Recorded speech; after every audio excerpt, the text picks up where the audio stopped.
God, suddenly I've got an itch. Well, no dandruff. That's good. That's good. What's going on, everybody? It's Thursday night. We're back again. Thanks for tuning in. It's another Thursday here. It is November 5th.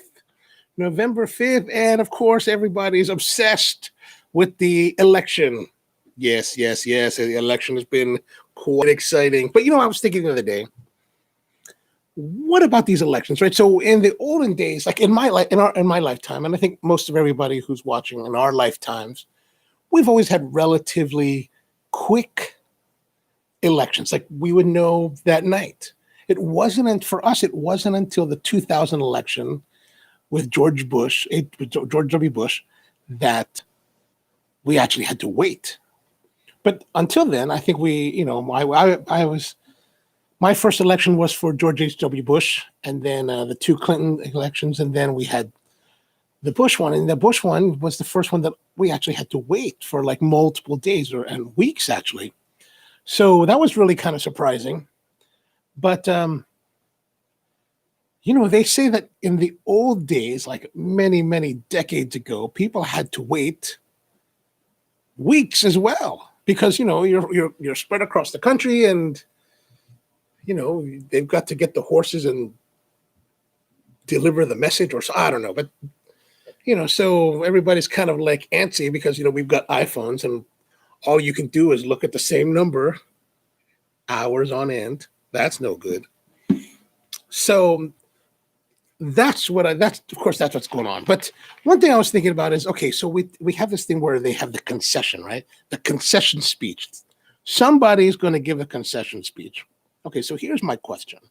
And this is something I've been wondering for like the entirety of my voting, career is if a candidate concedes the election to the opponent, but at the end of the day, after they count everything, they find out that the guy that conceded was the one that won.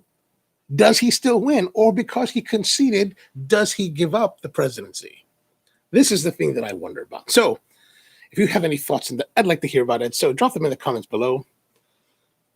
But that's moving on. So here we are. It is the 5th of November, like I said, and it's just me and myself again. I know last week I was telling all of you that Rusty was going to be on the show here and he was planning to come down. But, he's a teacher, right? And so he's a teacher up in New Jersey. And because the whole pandemic has been getting worse, Maryland has been placed on a list of, of like worse COVID from New Jersey. So if he came down, he would have to do all this rigmarole, and they were putting him through this whole ringer. So he's like, I shouldn't come down. I'll come down later. That's fine. We'll have.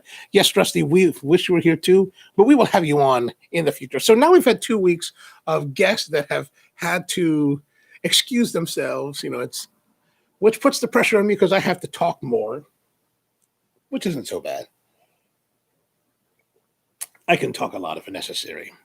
But today, we're going to be drinking coffee and smoking cigars, as always. And so today's coffee is going to be the Rusty's Hawaiian Ka'u Hurricane Wash Coffee. And this is actually made by Rusty's mom and sister and brother-in-law out in the Big Island of Hawaii. In the southern part of the island, there's a district called Ka'u, which is south of Kona. Personally speaking, I think the coffee there is way better than what you can get in Kona. Kona is really like the famous place, and there's a lot of farms. There's like 600. The last time I got a count, it was like 629 farms, but that was quite a long time ago. There's probably 600, maybe there could be 650 farms out there. Most of them are small farms, and most of them are gentleman farmers, meaning that a lot of them are people who have made a lot of money in other industries and have bought land and just decided to grow coffee. And what they do is they grow the coffee and they sell it to larger farmers such as Greenwell Farms. And so Greenwell buys all of the Kona that people will want to bring to them, and they make Kona. And there's a few farmers there that actually make really great high quality Kona. One of them is Hula Daddies that I can think of, and Pele Plantations. Pele Plantations is a place I used to work with many, many years ago when I first got into coffee. And so back then there was a guy named Gus Broxson, and then some friends just took it over within the last few years. And so Colin's been running the place, and it's been really, Actually, I haven't had the coffee, but I'm sure it's really good because they're just very meticulous about that. But anyway, so Rusty's is this little farm in Pahala, in Ka'u. And I was introduced to them a few years back with one of my good friends, Miguel Meza, who's originally from Minneapolis or Minnesota. And he introduced me to Rusty's mom, Lorie. So I decided, he's like, you need to check it out.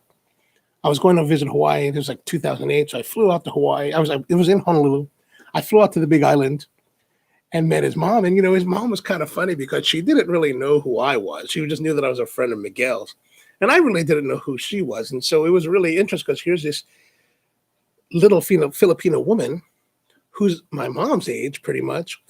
And well, she's like my mom. So it was kind of like, what? And then she was like, if I had known that you were coming and you were Filipino, I would have made bibingka. And I was like, wow, that would have been fantastic.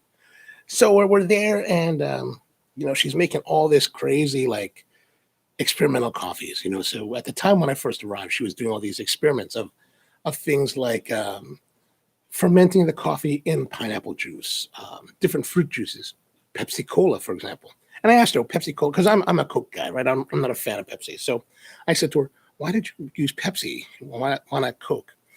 And she was like, well, that's what they had at the corner store. And I was like, well, all right, fine, that's not a problem. So she does things like that, and then but the one thing about Lorie is that it's always been very high quality. And so nowadays, when Rusty's sister Joan and her husband Ralph went to go join the mom in Ka'u, they started, producing more coffee, and it's still very small scale compared to a lot of the farms that I work with today, and a lot of the farms that are out there in the world. But the quality is always fantastic, and so if you have the chance, you should buy the Rusties. Actually, we sell some of the Rusties. We every year pretty much we work with them, and like, with a lot of farmers I work with, it's kind of the thing where we work together and we kind of like, figure out what we're going to do, or they produce coffee and I taste a whole bunch of them, and then we would work from there. But with Lorie and Joan, it's really more like, oh, so what do you want this year? So, well, what are you guys doing that you find interesting? What are you excited about doing that's different and unique? And sometimes they're like, oh, we're doing this thing with sea salt and we're rubbing it on natural processed coffee during the natural processing. So, well, that sounds great. So pretty much, I already know that the coffee is what they're going to produce and what they eventually will release will be of very high quality.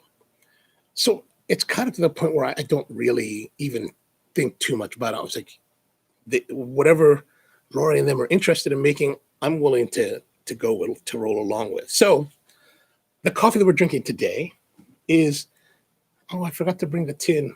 Anyway, you'll find it on the website. The link is down below. So this is the hurricane washed coffee from 2018. And so in August of 2018, Lorie, Joan, and Ralph were harvesting the coffee. So they go out, and the three of them go out and they pick the coffee off the vines, off the trees. And then they basically, what you'll do is that with a wash process coffee, you'll harvest the ripe red cherries, like off of a tree like this, right? Mm-hmm. So you'll pick all the cherries off the tree, and then you'll put it into what they call a mechanical pulper, which actually splits the thick hull of the cherry and ejects the two seeds. And the seeds are covered in this grape-like mucilage. Mucilage is a grape texture.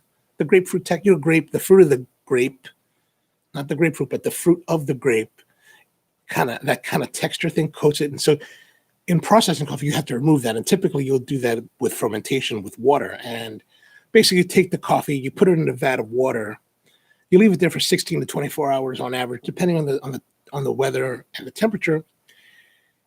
And that process of fermentation, the bacteria eats the sugars from the mucilage, removing the mucilage from the green coffee, and then you dry it.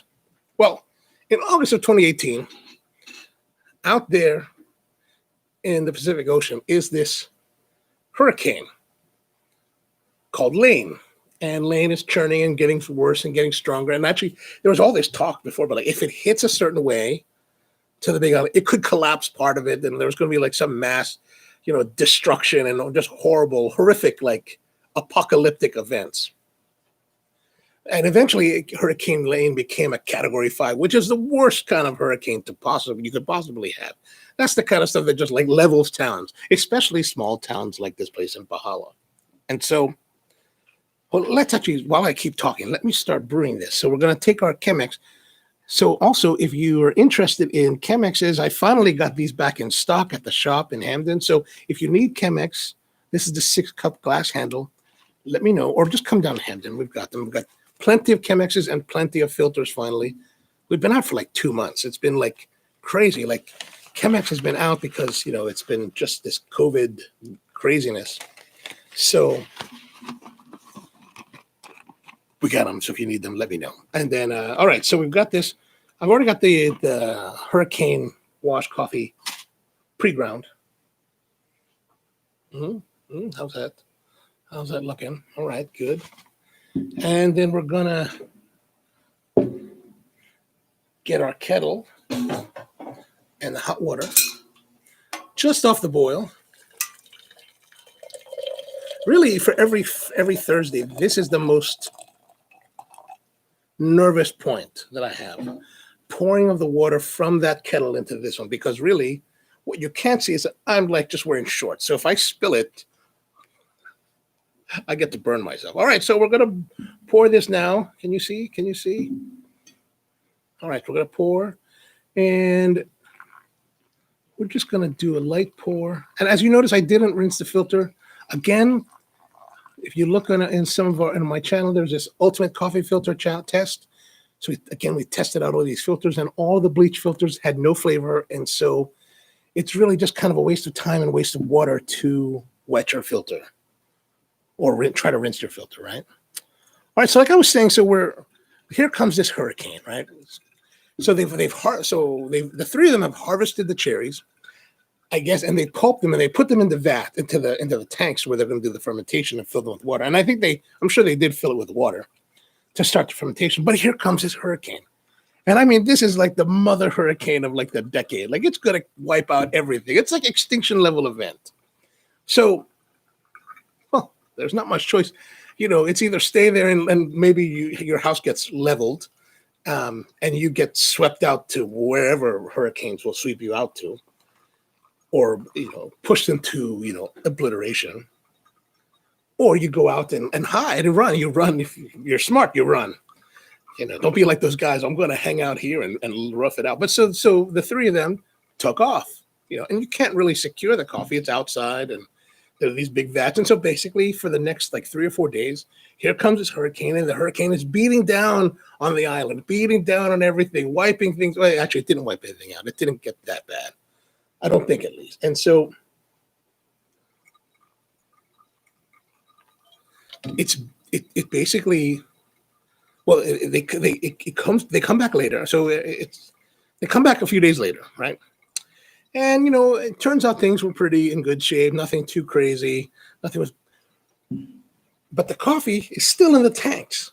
And basically, the force, as they inspect the coffee, the force of the hurricane has now essentially washed all the mucilage off the coffee bean. And, what do you do with this coffee? Is it still good? I mean, you just had coffee that was hit by this severe hurricane, and like, what do you do? Like, is it considered dirty? I mean, you normally leave the coffee in the water outside exposed to the elements anyway, so I don't think it's that dirty.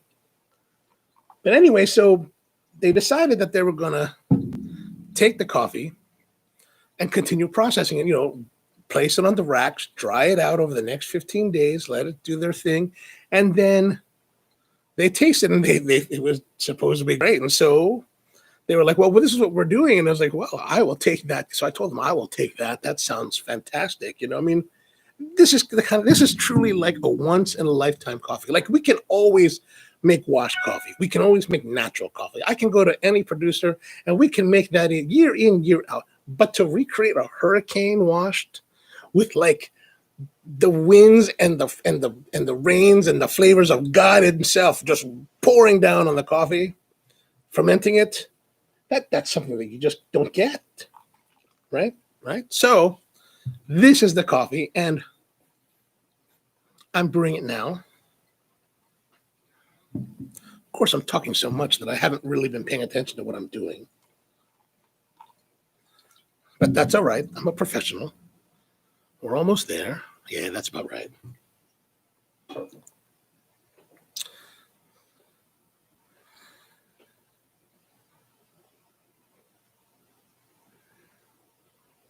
So the other side of it, because it happened in August of 2018, it happened at the very beginning of the harvest. So there was only very little coffee that they had actually was processed this way, because typically the harvest in Ka'u runs from August to like November. So most of that harvesting is happening like right about now, right?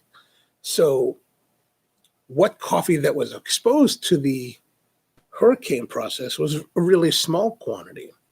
So there's only very little. So I think I have all of it. Whatever's remaining, I have it all. So if you want some, go to the website. You'll even get 10% off.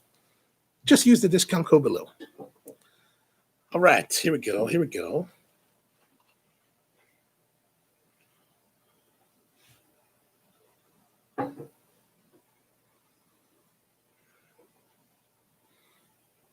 Maybe I didn't make enough. All right, so here's my cup for today. I don't know if you saw this in my I just released last weekend a coffee gift guide. So if you're interested in gifts for coffee lovers, be sure to check it out. It's on the channel somewhere. But the reason I'm bringing that up is because this is actually one of the gift suggestions. This is a mug made by a local ceramic artist, and basically, in the video, I'm encouraging people to go to their local ceramic shop where they have ceramic art. So where ceramic artists will, make their own stuff. And there's so many different styles. I don't know, you can't really see inside here, but there's so many different styles and so many different colors that you can have. And you can even have them custom made, typically depending on who you're going to. Like this comes from a place called Wild Yam Pottery. And Wild Yam Pottery is a pottery shop that's actually a couple doors down from Spro and Hamden. And so if you're in Baltimore and you want to get some cool pottery stuff, I'm actually going to ask them to make my shaving bowls after I finish the design for it. But basically, it's a great way to support local artists, and it gives you something really nice. I mean, this is the one that I chose for the video. I really kind of like it. It's feels kind of, warm and like I want to wear a sweater and be in the cold, drinking coffee with it. But we're going to put it in here.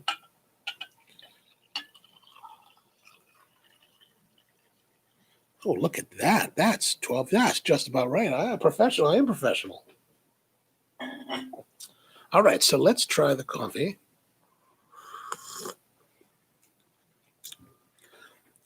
Still on the hot side, but it's a lighter bodied coffee. Some brightly, I'd say medium to high brightness and acidity, but it's got more tropical fruits, things like guava, papaya, even like the acidity in it is kind of very much like a lightly sweet pineapple. Not the super sweet pineapple, but and not the really like tarty pineapple, but like that kind of lightly sweet. That lightly sweet, the pineapple, when you eat the pineapple, you're like, I just wish it was a little bit sweeter. It would make it really great. That's what we're talking about. But I'm hoping that'll go well with our cigar. And so, some ideas about the coffee. What do we have here? Let me have my notes. I've decided to make notes, that way I can tell you more accurate stuff. So, this is it's a Typica varietal, which is basically the Typica is a varietal of Arabica coffee that in Hawaii originally comes from strains from Guatemala, but it's now typical for the Big Island. And again, the process was hurricane washed, August 2018. And the farm at the time was at 1,550 to 2,000 meters. Well, all right. So how's everybody doing tonight? Tell me what you're drinking. Tell me what you're smoking. Put them in the comments. Love to hear from you. Who's out there? I see there's at least 4 of you out there, so don't be shy. We're going to get into our cigar. Yeah, let's get into the cigar. So the cigar, again, comes from, I pick it up at Tobacco Leaf in Jessup from Raul. Actually, I'm getting down. I need to go get some more and figure out what we're going to do for the next month or so. If you have any suggestions about cigars that you haven't seen or that you'd like to be seen, let me know. All right, so this is the Room 101 Farce. Well, I should have gotten more lighting. Excuse me. The Room 101 Farce, it is a Toro. So it was very specific that instead of just being a Toro, it's called It Is a Toro. And so here it is. Come on. Well, this is lock in. Give it to me.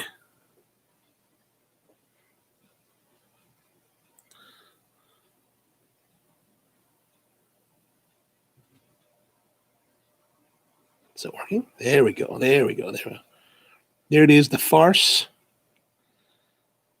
I'm a little bit low on the, what do you call it? On the lighting. I probably should get more lighting so you could see it better. But anyway, so we've got this. It's actually a very, the wrapper itself is a bit veiny, but it feels silky, feels kind of nice, like oil. Not oily, but like it's got a nice silky oiliness to it. Oh, that is quite nice. So it turns out that I had actually smoked this Farce Toro in the past. So the story is back in 2017, Matt Booth, who's the owner of the Room 101 brand, and made a big announcement. He's like, I'm getting out of the coffee business. I'm retiring. I'm getting out of the cigar business and I'm retiring. So he retired, and I don't know what happened, but when Matt Booth retires, no one really believes him. So at the next year's IPCPR show, 2018. Oh, yeah, that was 2017. So now 2018, he's back, but he doesn't have the booth and the setup that he used to. He's just got this table on the aisle, and it's just, we were in Vegas. Yeah, it was 2018. We were in Vegas. So we're in Vegas, and he's like, he's got this. So he gives me a cigar, the Farce, and it's got the pre-release band on it. It's this white band. And I kept it for probably about a year before I smoked it because it seemed kind of special. It had the pre-release band, which was a white band you can find on the internet. And then, now I don't know what he was doing, but basically he had taken a Sharpie, and on the wrapper, on the cello, he had written something, I forgot, but basically he drew dick and balls. I don't understand it. I was like, all right, though, Farce, dick and balls. I don't really know. It's boofy, baby. That's what it is. It's boofy. All right, so Rusty says, just brewed it, natural Typica from Rusty's Hawaiian with my El Rico Habano Corona Supreme. Oh, excellent smoke, excellent coffee, excellent smoke. Tony's back there with the McAuliffe Experiencia and Diet Cherry Pepsi. Surprise, surprise. George, how's it going, George? Welcome back again. George has the Perdomo 10th anniversary Maduro with Makers 46. Makers 46. I see a pattern here with you, George. I see a pattern.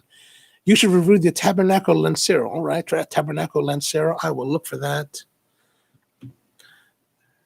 And yes, Rusty, Dick and Balls is a very classic Matt Booth.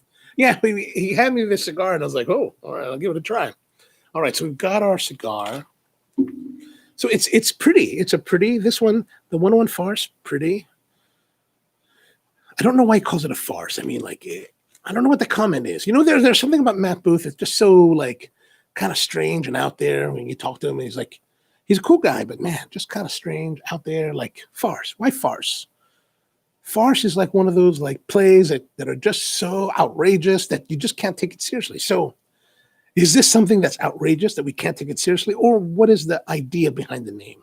Again, as you can see on the label, on the band, he's using the flower, that kind of Japanese iconography, which he really favors. I remember him telling me one story one time, but I think he was in Japan, and he really is turned on by the designs, the aesthetic of the Japanese, which I certainly appreciate. So a lot of his products have featured some level of that kind of Japanese influence. All right, so let's do the cutting. The cutting's going to be done with the MTX Zycar cutter. Still cutting strong. Oh, yeah, that's pretty good. All right, so let's smell. We're going to smell the wrapper. Again, more barnyard, more hay, manure. I feel like I'm saying that with the last 2 weeks of cigars.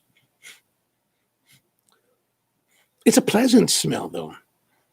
I don't know what it is about, like, when you're there in a barn, or like, let's say if you're at the state fair and you're walking around the cow palace and you smell this hay and manure and all that.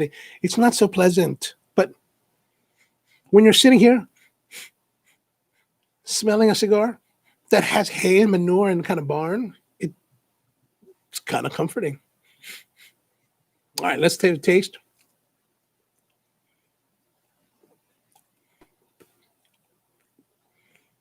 There's a little bit of like leathery spice. Old spice. Again, that cold draw brings in a little bit of barnyard, but some sweetness.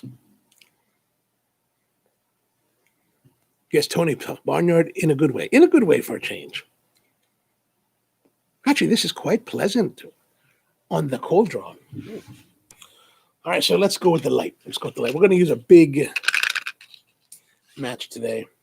This is the Cane Daytona match. Cane cigars. I don't know if they're still around. Tony, you know if they're still around making cigars? And George says barnyard is normally good in cigars. I do agree with that. Or at least I'm finding out for sure. All right, we're going to light that up. There we are. Should we roast the tip? We got a lot of match, so I can roast the tip just a little bit.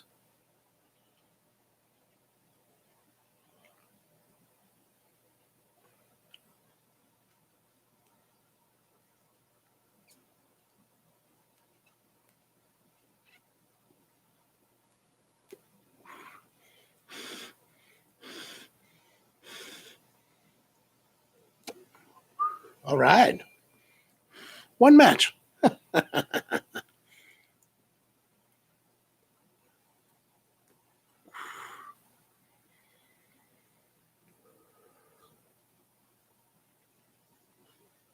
So Tony says it's a Oliva product. Are you talking about the McAuliffe experience? Yeah. Oh, the cane. Maybe the cane. Okay. All right. So then light. It starts off pleasant.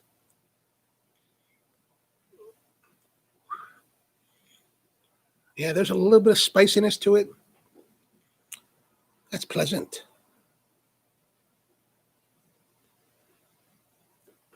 That's pleasant and interesting. Spicy. What else is there to say? Spicy, leather. Yeah, starting off good. Starting off strong. Stogie Press gives this a 94.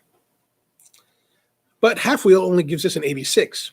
Again, like we talked about last week, the whole world of cigars and their scoring system really is kind of all over the place. So what does it really mean?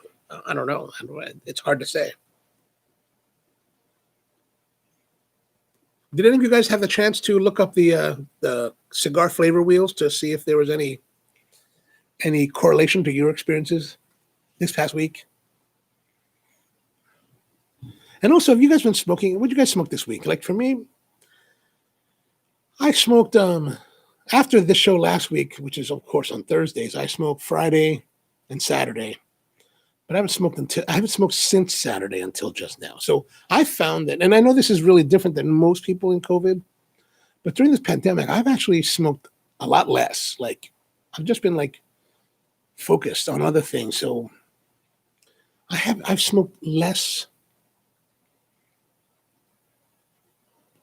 during this time. Then oh man, there's a nice sweetness to that, like just on that past draw just now, like a fruitiness that's on the palate, like a tropical, almost like a passion fruit kind of, just kind of sizzling on the tongue.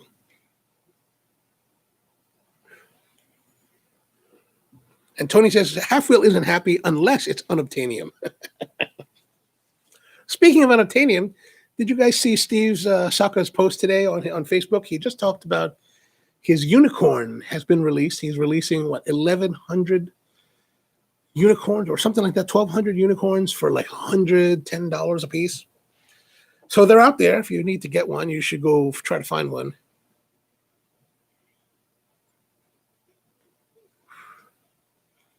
Oh, this is starting off well. So this cigar, let's see what we have here. So this is the Toro. It's a 6 by 6.25 by 54. There's also Robusto, Gordo, Lonsdale, and a smaller size called the Papichulo. It's made in the Dominican Republic at a place called Tabacalera William Ventura. I'm presuming there's a guy named William Ventura that runs the factory. That's why it's called that, but I have no idea. Evidently, Tabacalera William Ventura is the manufacturer of cigars for Caldwell. They do Caldwell as well. And also, from what I've read, the Room 101 brand is now being distributed by Caldwell. Or at least Caldwell's. They have a separate subsidiary. They have a separate company that does distribution that handles both Caldwell, Room 101, and maybe some other brands. Rusty says, check the weather for the next 5 days. It's supposed to hit 70 up here, so I'm taking advantage of smoking out. Yes, you should.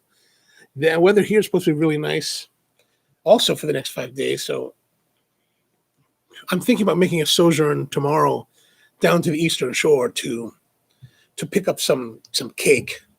Here in Maryland, we have this thing called the Smith Island cake.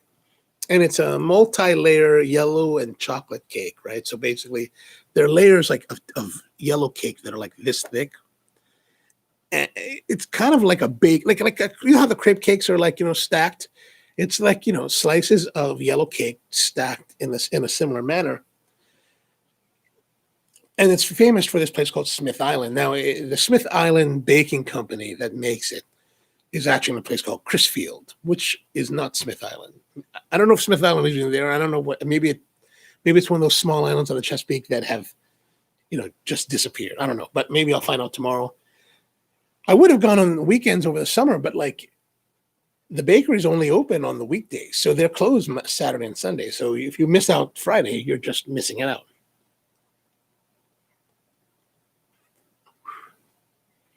Yeah, this is starting off really well. Like I'm really, really enjoying this. A lot of spice, leather, even that tropical fruitiness is really surprising. Really, I'm really surprised with that flavor. That actually turns out really well with the coffee.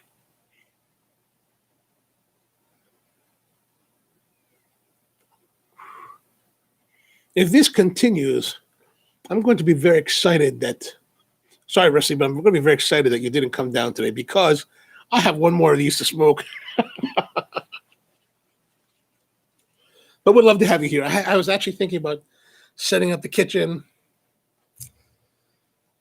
Would have been fun, but we'll figure it out later. We'll figure it out for the next time. And Tony says, buy 5 Sin Compromiso Lonsdale instead. Oh, you saw his post. I think he was saying that too.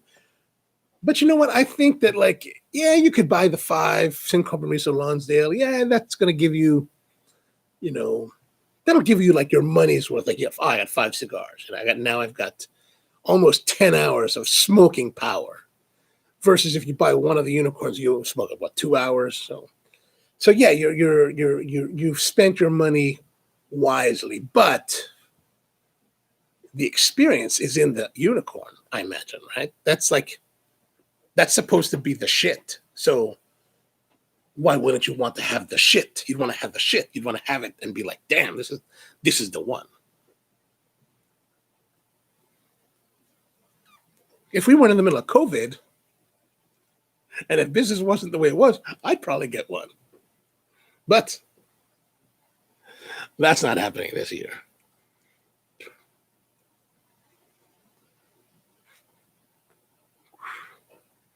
Like even that one that Raul was talking about, the Arturo Fuente from Dubai, the Dubai version, $125. That would be interesting to try. Very interesting to try. Oh, Tony, you had it already. You had the unicorn, and you'll take 5 cents. Oh, interesting, interesting. So you don't like it. You didn't think it was worth the money. Interesting.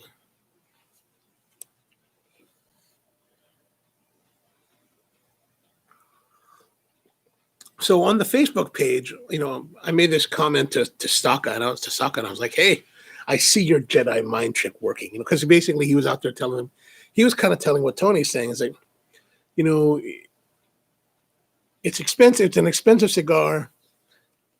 You get more of your money's worth if you buy a few of my other cigars, like 5 cent compromisos. So if you're kind of pressed for money, you should do that. And I was kind of joking with him. I don't know if he took it as a joke, but because he kind of came a little bit serious with the response. But I was really joking. I was like, oh, I see you're doing your Jedi mind tricks, telling people not to buy it so they want to buy it, right? But so he came back and he was like, I forgot what he said, but you could see it on his Facebook. It's really easy to find. Um, but he was talking about how it's a lot of everything that goes into it is part of the reason why it's so much more expensive. And I mean, I'm just personally curious to know, like, wow, what kind of tobacco? I mean, like, how much does the tobacco jumps for it to make the price jump that much?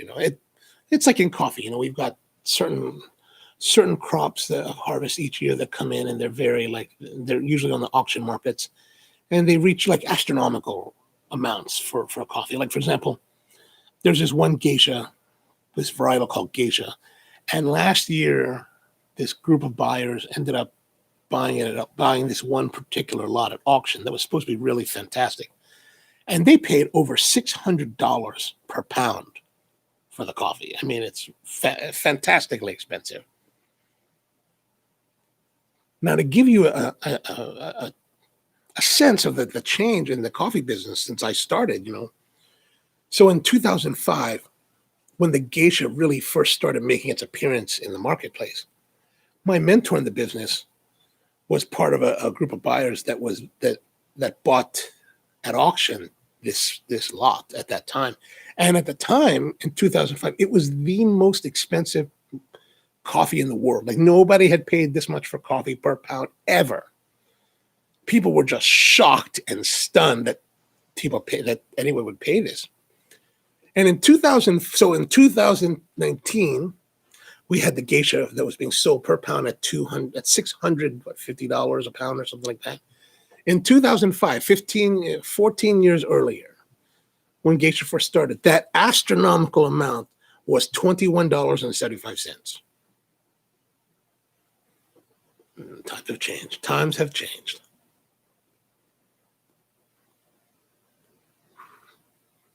So if you're looking for an interesting coffee experience, that's kind of maybe like this unicorn in style, look for these like crazy geishas. I personally tend not to get involved with them too much because, they're interesting, they're unique. They tend to be very floral. They tend to have very black tea kind of characteristics to them on a general level. Actually, one of the interesting things that we're talking about before about with the whole coffee and the processing, I said about the mucilage that coats the beans. So if you actually eat the beans, the cherries of the geisha mucilage has a very, at least the ones that I've tried, and this was in Costa Rica, had a very distinctly different flavor. Like, it was very much like eating lychees, that Asian, Southeast Asian white fruit. Personally, I love that flavor. And so when I was sitting there in the fields chewing on this thing, I was like, oh man, this tastes delicious. I did eat a few more.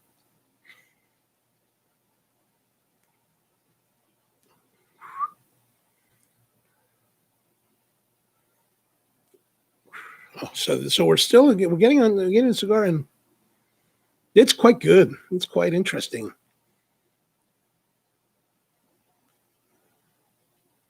It's kind of got that fruitiness, that tropical fruitiness to it.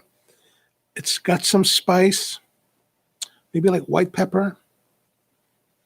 There's maybe a little bit of leather to it, but it's very, very toned down. Right now, this is a cigar that I'm tasting, and it's just very enjoyable in the flavor aspect. So I mean, it's to the point where you're like, sometimes I'm sitting here and I'm trying to think about very hard about what it tastes like and give you some idea of what it tastes like. But this one, actually, it's just very enjoyable. It's very balanced. It's very pleasant. It's very, man, it's really good. Really. Like, I just kind of want to sit here and enjoy it and not think too much about it. So Tony says it's a great cigar, but I tasted shades of the Sin Compromiso. Oh. So is that to say that on a cigar like the Unicorn, that you don't want to taste, or you don't want to have experiences that you would find in their lesser cigars? Because that's an interesting perspective. You know, like, if you guys are familiar with a chef named Thomas Keller who runs a place called the French Laundry, who I'm a very big fan of, and I've been a follower of his for many, many years now. One of his theories in menu development is that no ingredient should make a second appearance on a menu. So if you use an ingredient once and you're doing, like, you know, and he does like 15 courses, you know, if you do one ingredient, it should never reappear.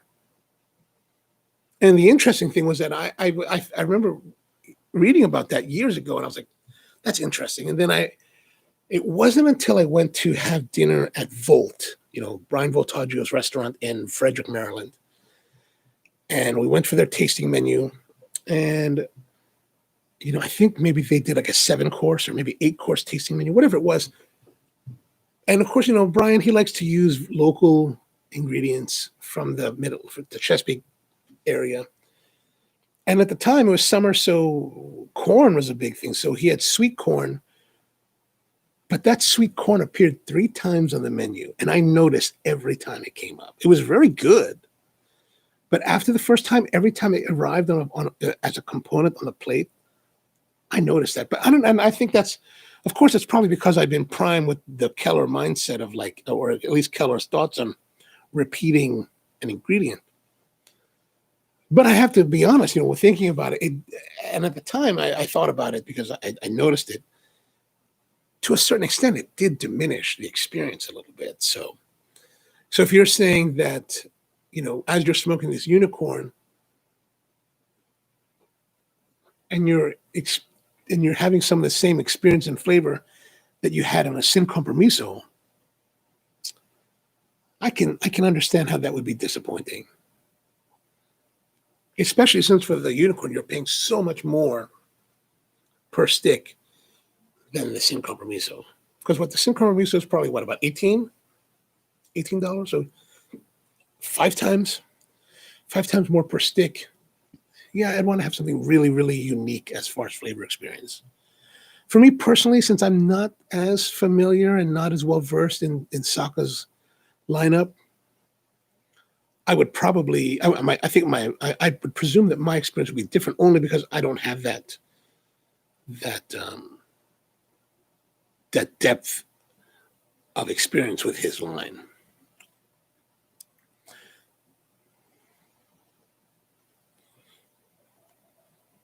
So Rusty's saying, nice even burn, great job lighting and great construction. Are we talking about this cigar? Because if it is yes, then yes. Or if you're talking about the, you're smoking the what? Or if you're talking about the El Rico Habano Corona Supreme. Yes, that'd be good. That'd be good. And then George is asking, when you spend $100 on a cigar, can your expectations be so high that no matter how good the cigar that you feel a little bit disappointed? Yeah, I think there's definitely that possibility. Like, I think one of the most expensive cigars I've ever purchased was, I was in London a couple years back. I just happened to be coming back from somewhere, and I got diverted. The airline diverted me through London, and I ended up in London for like 12 hours or 10, maybe 10 hours at Heathrow. And so I was like, well, I'm not going to hang out here. I've got 12 hours. I've got plenty of time to run into Central and do something foolish. So I went down to Central, hopped in the tube from Heathrow, took the tube in, got on to Mayfair, and went to my favorite tea room, which was closed for a private event, so I couldn't enjoy tea. So I headed over to James Fox. And James Fox is also in Mayfair, right off of Jermyn Street. So if you want to get your shirts and suits made, you can get your shirts and suits made and then head over to James Fox or even Davidoff. Yeah, Davidoff, and get cigars there. So I went to James Fox, and since I'm in the United Kingdom, I'm like, hey, I said to the guy, I said, what do you have that's unique to the UK? So one of those, country exclusives from Cuba Tobacco. And he gave me this one, and I forgot the one, but it was not one of the main brands. Like, it wasn't a Monte Cristo, it wasn't a Cohiba, it was one of the red banded ones, but not Portagas, I don't think. And it was like, at the end of the day, it was like $55 US. I was like, oh my God. And so I'm smoking it. And man, it's like tunneling and it's all like messed up. I was like, oh my God, it's terrible. Luckily, when I went to tell the guy about it, I brought it back downstairs from the lounge. I said, hey, this is just kind of. And happily, they replaced it, and I was able to really enjoy it. Was it really like a killer $55 cigar? I don't think so. So yeah, I can definitely think, Georgia, that what you're saying, yeah, you could be disappointed just because it didn't live up to this crazy hype.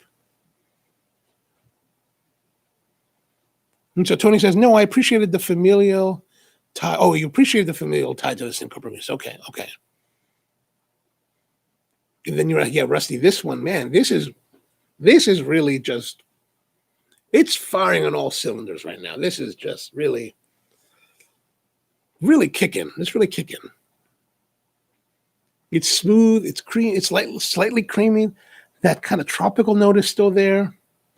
Like I said, the leather and the spice, they're there, but they're not very well pronounced. I mean, they're very subdued. They're just smooth, and everything's smooth and coordinated.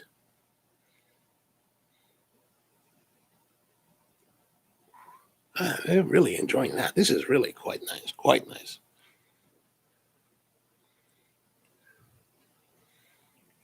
And Tony's saying that I should make the Sin Compromiso one of the upcoming. Oh, okay. I'll work on that. Bolivar. Oh, the one from, no, I don't think it was Bolivar. The one that I had in London, it was something else. I had no idea. It could be my Instagram. I could probably look it up. But I don't even know what year now. So going back to this cigar is MSRP $10.35. Get them in bundles of 20 for about $210.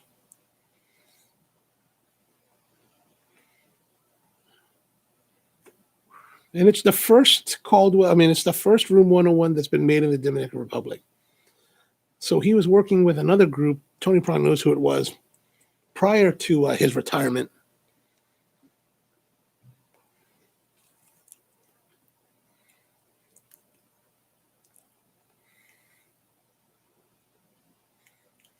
So Rusty says, I saw the holiday coffee buying guide video. How about making one with coffee and cigars from tobacco leaf? Coffee and cigars from tobacco. Like a gift guide of cigars.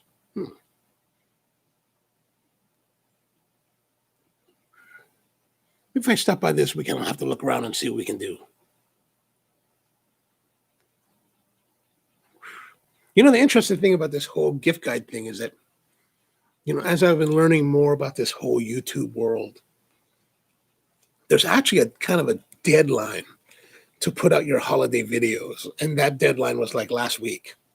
Not really a deadline, but it's one of those things where you want to have it out early enough so that it can be relevant for, because if you put it out like, December 15th, what does that do? That's not doing you very, very much.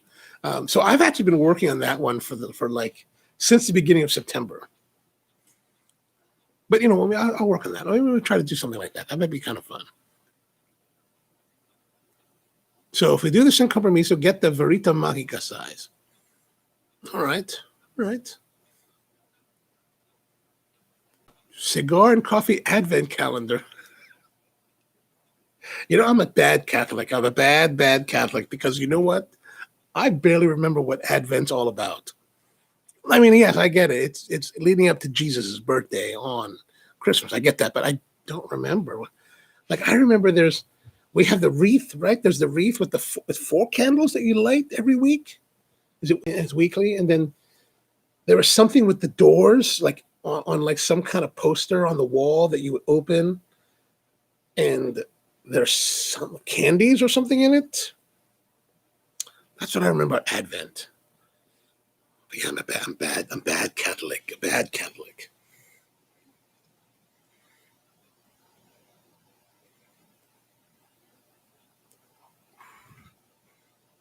Oh, Joan. Haha, Joan. How's it going, Joan? Joan says, thanks for sharing our hurricane coffee. We talked with a meteorologist to try and recreate that hurricane water so we can make more of this coffee. No dice. So it's all you. Oh, yes, thank you. Thank you. Really, a meteorologist to recreate the hurricane? How would you recreate hurricane water? Like, what would you need to do? Is it a mineral balance? Like, would you do the whole take distilled water and then and then put additives in it? That's quite interesting. And so Tony says, that's the Advent calendar I'm talking about. Yes, but I don't really even remember. I'm going to have to look that up. See what the Advent calendar is all about. And that'd be kind of fun. Oh, and Joan, I've been meaning to tell you, you know what, we were, I know you've been talking, you and Ralph have been talking about, let's get together on a Zoom. And we need to do that. Sorry, just been kind of busy. It's kind of, busy trying to not go out of business.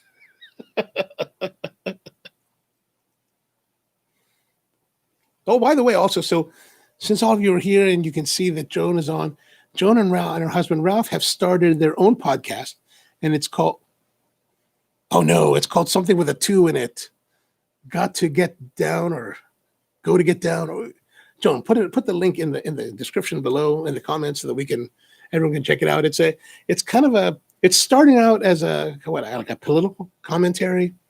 I thought the whole thing about the Republican Party was quite interesting. Like, really kind of like I didn't know that. I mean, I follow the narrative today of like the party of Lincoln and but Ralph really breaks it down into like, this is the deal about how the parties have served the people or haven't served the people. So I think it's pretty interesting. It's pretty interesting. It's educational and informative, really. And speaking of podcasts, my little niece has got me onto this podcast because she wants me to follow it so we can discuss it. And I'm finding it rather surprisingly enjoyable. It's a podcast called 6 Minutes. And 6 Minutes, these are like children's podcasts, but like older children. My niece is 10? And so it's a podcast called 6 Minutes. It's from the Gen Z Media Network or something like that. And basically this story, it's a podcast that has 3 seasons and it's 205 episodes, which is like, oh my gosh, man, how am I ever going to listen to that? But really, each episode is really about 6 minutes long. So it's not really difficult. It's just like, so it's about these children, and I'm only on episode 9. And basically this girl is found by this family she's floating in the ocean, and they rescue her from the ocean and they take her to the hospital, and she's got amnesia, and now she's discovering who she is. And I think she's some kind of genetically enhanced, like an Alita Battle Angel kind of character. And it's kind of interesting. It's 6 minutes at a time, so you don't really have to commit yourself to a long listening session. So I like listening to a couple episodes on the commute home for the last couple of days. I think it's quite clever, like, to do 6 minute, like, and they're really well done. Like they're like radio show format. So you've got multiple actors, voicing the characters. They've got sound effects, and like, it's really well produced. And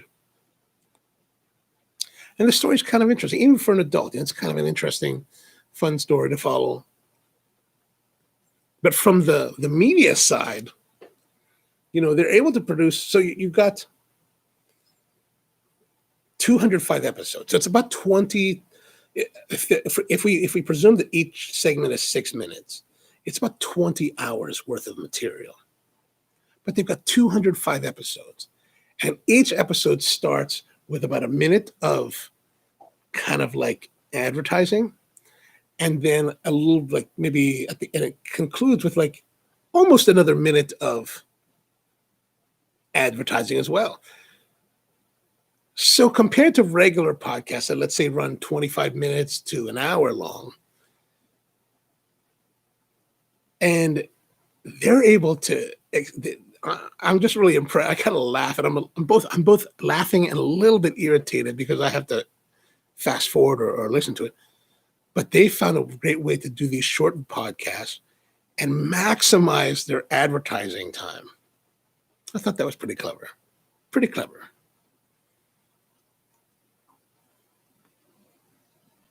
So check it out. That's pretty good. Any other podcasts you guys are following? I've been trying to follow this one. Oh, there we go. Just kind of lost the ash, man. Again. So we're past the first third. Now we're moving to the second third. Right now the flavor's consistent. And I know the last two cigars over the last 2 weeks, they've been relatively static. And so far, I think that even if this was to remain relatively static, I've been enjoying the flavor combination and the balance of the flavor so much that I don't think I'll be troubled by that. Okay, there it is. Joan says the podcast is called Catch Me Up to Speed. Catch Me Up to Speed. And you can get that on wherever you get your podcast, the Apple. I use Apple because I got the iPhone, and I know there's other services, but that's too much brain thinking for me to do. But do you guys watch listen to a lot of podcasts? I try to listen to a few. I tried listening to this one. So I'm a big old fan of Star Trek Voyager, right? That one where they were tossed down the Delta Quadrant with the female captain.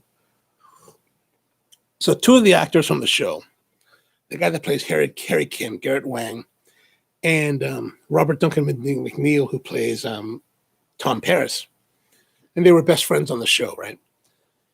They've gotten together and they do this podcast for every episode in chronological order. So they started from the first episode of the first series and are going sequentially through the whole show. And I haven't listened to them each one. I've kind of like jumped around a little bit, and it's pretty good. That's pretty good. If you're a Star Trek Voyager fan, I think you'll enjoy it.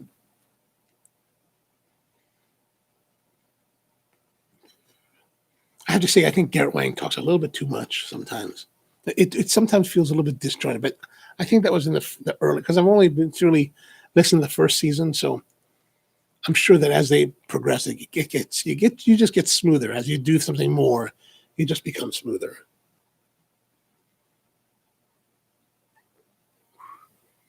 Yeah, this tropical fruit character with a light brightness, light acidity, man, that is just really it's very complimentary in this cigar. So which reminds me, so to make the cigar, they're using an Ecuadorian wrapper. Again, non-specific. They're using an Indonesian binder, and then their fillers composed of Indonesia, Dominican, Nicaraguan, and Pennsylvania tobaccos. So I'm wondering which component gives it that tropical fruit and that light acidity. That is really quite nice, and that this acidity in the light tropical fruitiness and acidity in this pairs lovely with the tropical fruit and the light acidity in the coffee.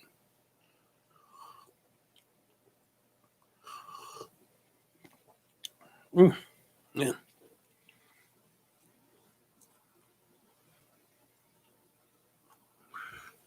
So George says he does the Crime and Sports podcast about two stand-up comedians who tell the lives of athletes and their crime-filled lives.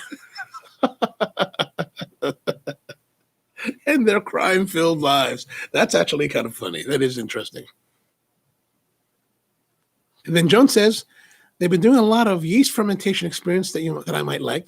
Flavors such as jackfruit and citrus or strawberries. And yes, please to that. So for this year, let's do yes. Let's just say yes to that already. And Tony says that it's in Indonesian tobacco. That Rusty listens to a podcast called the Emulsion Podcast with Justin Khanna. He covers article stories and events in the chef restaurant world. Oh, I might like that. Yeah, I'm kind of sad that we didn't get to have the ICC this year. So for those of you who might not be familiar, the ICC is the International Chefs Congress, and it's run by this organization called Star Chefs. And they have this big conference every year in Brooklyn that I've been going to for I've been going there for 10, 12 years or something like that. Last year, Rusty came down with us for a day, and that was a good time. That's a great show. It usually happens the last weekend of October. So it would have been last weekend. Of course, because of our pandemic, there is none. Maybe next year we'll start again. Hopefully we'll get together there.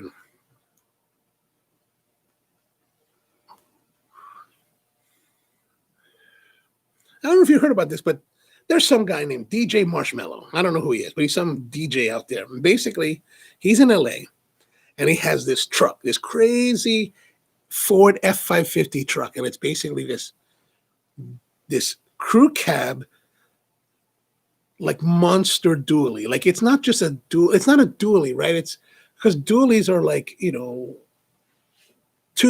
two wheels on each side, right? He's got two wheels like this, right? Two wheels on the back.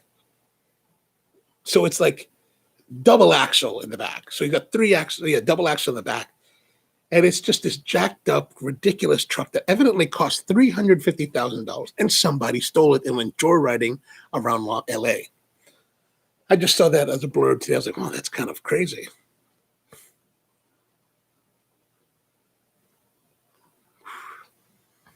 And Joan says, it's really sad, Rusty. Oh, yes, it is very sad. I was hoping he'd come down. Special treats. We'll have to do some more later. I can't wait to do that. And the rest of like, I'm surprised ICC didn't try. Yeah, it's interesting. I am surprised that they didn't try to do a virtual conference as well. The organizer, Antoinette, is actually from Baltimore. She's actually from my neighborhood, my area. She went to Delaney High School, which is really kind of surprising. And somehow, so there's a place here in Maryland called Ocean City, and there's a whole amusement park down or amusement center on the boardwalk here in Ocean City, Maryland. Somehow Antoinette is related to the family that runs the rides. So she's actually been in Ocean City for the last the entire pandemic. And over the summer, she was, I think, running their operation. So I think part of the reason why they didn't do a virtual conference, because she's been really busy, trying to keep Ocean City running. That's my guess. If I end up going to Ocean City tomorrow or down the Eastern Shore tomorrow, I'm planning to go to Ocean City because they've got this French fry joint that I've been wanting to go to but it's kind of, if you go to Ocean City, there's a place called Thrasher's, and you go there. If you're in Ocean City, you're supposed to go there. And, they do make really good French fries. So I've been thinking I just want to go there and get some. So if I end up going there, I'm going to give her a call and be like, hey, what's going on? Are you in town?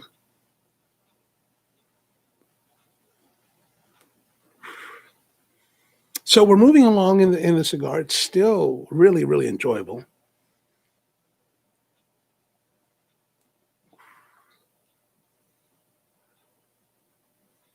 Ooh, Yeah, this is quite nice. This is quite nice.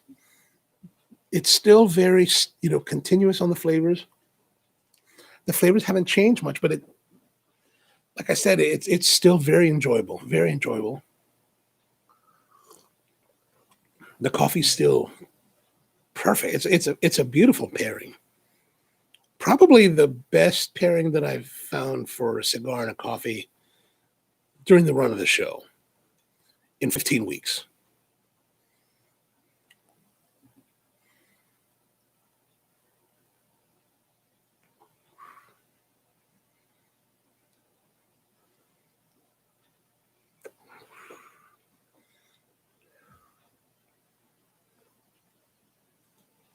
And then some news from Japan.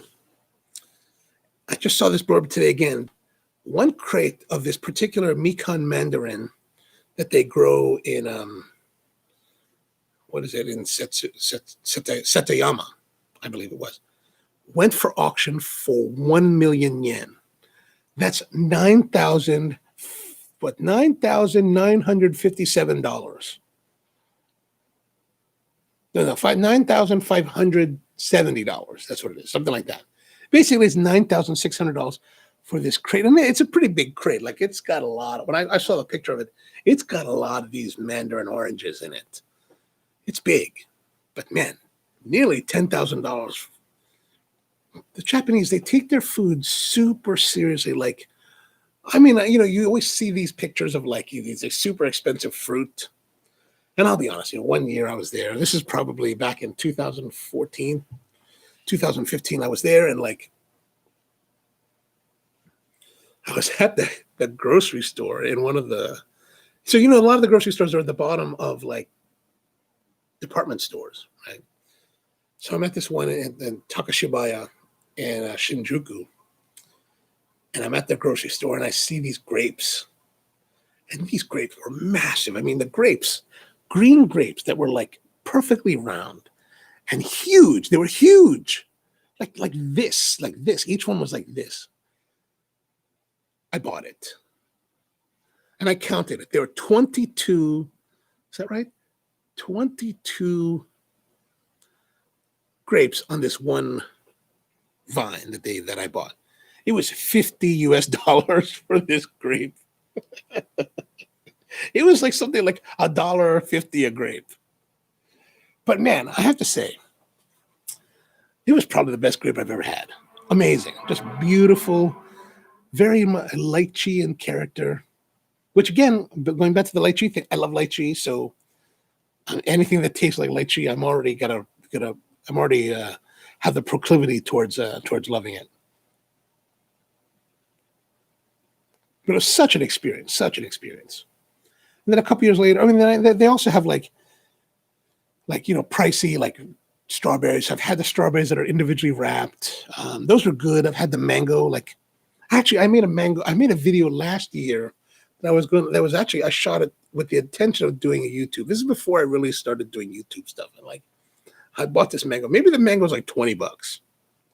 And I have a video where I'm eating. I don't know what I did with it. It's probably on my hard drive somewhere. I'll have to post that. That's kind of just corny.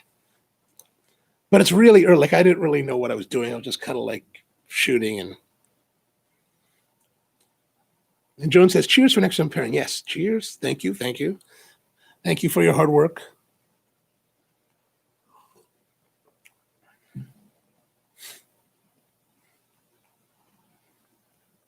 And then Google was saying that on election night, junk food and alcohol reign supreme. So evidently, I don't know if you can look at this, but they were talking about how Google's algorithm had picked out that everybody was asking for junk food near me, alcohol, liquor stores near me. So people were like stress eating and stress drinking over the election. I was sleeping. Like, I remember people were talking about, oh my gosh, man, what are we going to do with the election? And I was like, well, you know what, man? All these mail-in ballots, millions and millions of mail-in ballots,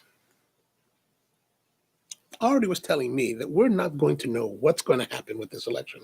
We're definitely not going to know on Tuesday night. So Tuesday night, I went to bed at 10 p.m. I didn't look at Facebook. I didn't look at the news. I didn't look at anything. I just went to bed. I was like, I feel tired. I'm going to sleep, and I'm going to take it easy. Woke up the next morning around 6:30. I was like, should I look? No, I'm not going to look. I waited till I waited till I went into the shop. I waited till about 10 o'clock before I started looking at what was going on. Well, maybe that's not true. Maybe I did listen to I probably did listen to NPR on the way in. So I probably did hear about that. And Joan says, oh, yeah, the Japanese are very serious about their specialty fruit. We'll tell you about the rare grapes we ate off the vine. Ooh, an Ibaraki. Oh, that sounds delicious. I would love to go see what these farmers in Japan work. Like, when I was there last year, I remember I had to go to Manila. So I flew from here to Chicago to Narita and then onward to Manila. So on the Narita to Manila, it's on ANA Airlines, which is the Japanese airline. And they have these videos about Japan and like they produce and on the outbound to Manila, I saw the video about this rice. And I was like, oh man, I'm fascinated. So on the way back to Narita, so I usually work a trip to Japan. If I'm doing that kind of trip, I'll usually stop a few days in Tokyo. And on this trip, that's what I was doing. So on the way back, I watched the video again. And they were talking about how meticulous these guys are growing rice near Tokyo. And I was like, oh my God, man, this is just ridiculous. I need to try this. And so they talked about where you could get it in the video in this shop in a town called not Sunita. Anyway, whatever it is, I looked it up. This rice store. It's about an hour travel from downtown Tokyo into the suburbs. And I was kind of hemming and hawing. Should I go? Should I not go? Should I go? It's kind of far. At the end of the day, I just said, oh, well, I'll go. Why not? What else am I going to do? I'm here. Well, if I don't go, I'll fly home and I'll have regretted not going. So I went out there, took the train, took a couple buses, get to this rice shop. And it's really fascinating. Like, here in America, most places you're buying rice, you're buying it in a bag. It's all ready to go. You just pick up the bag, you go. This place, like they have a small display, and I tell them I want this rice. Well, it turns out that this rice shop is kind of a rice mill. So the rice is dried, but it's still in its hull. It's still coated in the husk. So they will custom mill the rice to your specifications when you order the rice. So if you want to have the brand, if you want to leave a certain percentage of the brand on the rice, they'll do that. So if you want to make your rice brown rice, no problem. And I was like, oh, I was just totally fascinated, just absolutely like in awe. I'm like walking around, there's stacks of bags of rice just stacked up and these big long grain silos and these like rice polishing machines. I was like, oh my God, this is incredible. And I wanted to try 3 of the rices. And the woman's like, well, what would you like? I said, I want 5 kilos. No. Yeah, that's right. 5 kilos each. I'm like all excited. I'm thinking, and I'm like telling her 5 kilos each. And she's like, 5 kilos? I was like, yes. And then I started thinking, okay, each kilo is 2.2 pounds. 5 kilos is 11 pounds. That's a lot. So that's 33 pounds of rice that now I would have to hump back into central Tokyo, and then pack it into that 33 pounds packed into my bag. And you have I have a 70-pound weight limit with the status I have now, 70-pound weight limit. So, man, I'm going to weigh. I'm going to have to pay. I'm like, well, I can't. But really, it wasn't the paying part of the excess baggage fee. That's not a big deal to me. It's the humping it back to Tokyo. I was like, that would be, because I'm walking, man. In Tokyo, you're walking. In Tokyo, you're walking everywhere. You're not driving. So, and you're not taking cab because the cabs are way pricey. So, like, you take a cab in Tokyo because you have to take a cab. You don't take it because, I feel I need convenience. No. You take it because, like, you're out too late. It's past midnight. It's past 1 o'clock. The subways have stopped running, and you've got no other way to get home to your hotel with either you walk or you pay for the taxi. That's when you buy the cat. And you pray to God you're not that far out because it's pricey. Anyway, so she like asked me again. I was like, oh, you know what? Maybe just 1 kilo each. So I got a kilo of each rice, and they were fantastic. Like they're totally different. The grain structure, really different, like really short. And I like the short grain rices better. So short grain, but when you cook it correctly, like if you use what they call this clay pot in Japan called a donabe, and you do it over flame, and you do it really well, you do it just right, man. It is just beautiful. The texture, the way that each kernel is formed and fluffy, and just with a light amount of starch, so it just sticks together. God, it really makes you kind of sad to go to like local Japanese restaurants here because the rice is so like poorly done.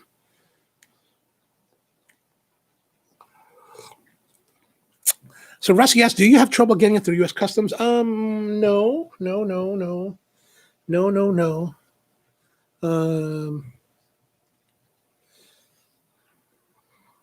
I bought in California. No, I just tossed it in the bag and flew home.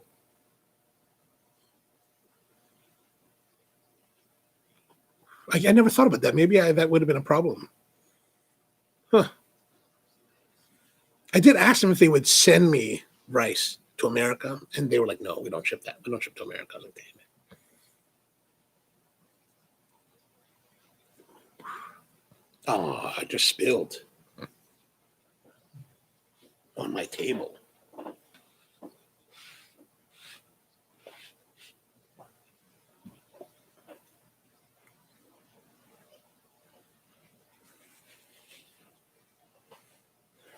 Yeah, I didn't think about that, Rusty. The whole U.S. the customs thing.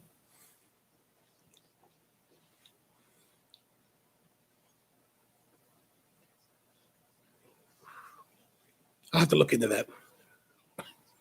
I only had trouble once. I was coming back from El Salvador one year. This is probably about 4 years ago. I was in El Salvador. And so every time you go to El Salvador and you fly out of San Salvador, you get on the plane, and all these Salvadorians, right? They get on the plane, and they've got bags and boxes of this thing called pollo campero. And pollo campero is the local Salvadorian fried chicken joint, and everybody loves it. Everybody loves it. And I learned from like several trips, several times I would leave, and all these people have pollo campero. I'm like, what is going on? And they're not just small lunch boxes. And these guys people are bringing bags with multiple boxes inside their bags, right? I'm like, what is going on here, man? I need to get what is going on? So finally I figured out that outside of security, upstairs at the airport, is a pollo campero. So I went the one trip I went upstairs, I got me some pollo campero, I brought it back down, checked in, got on the plane, flew to Houston. And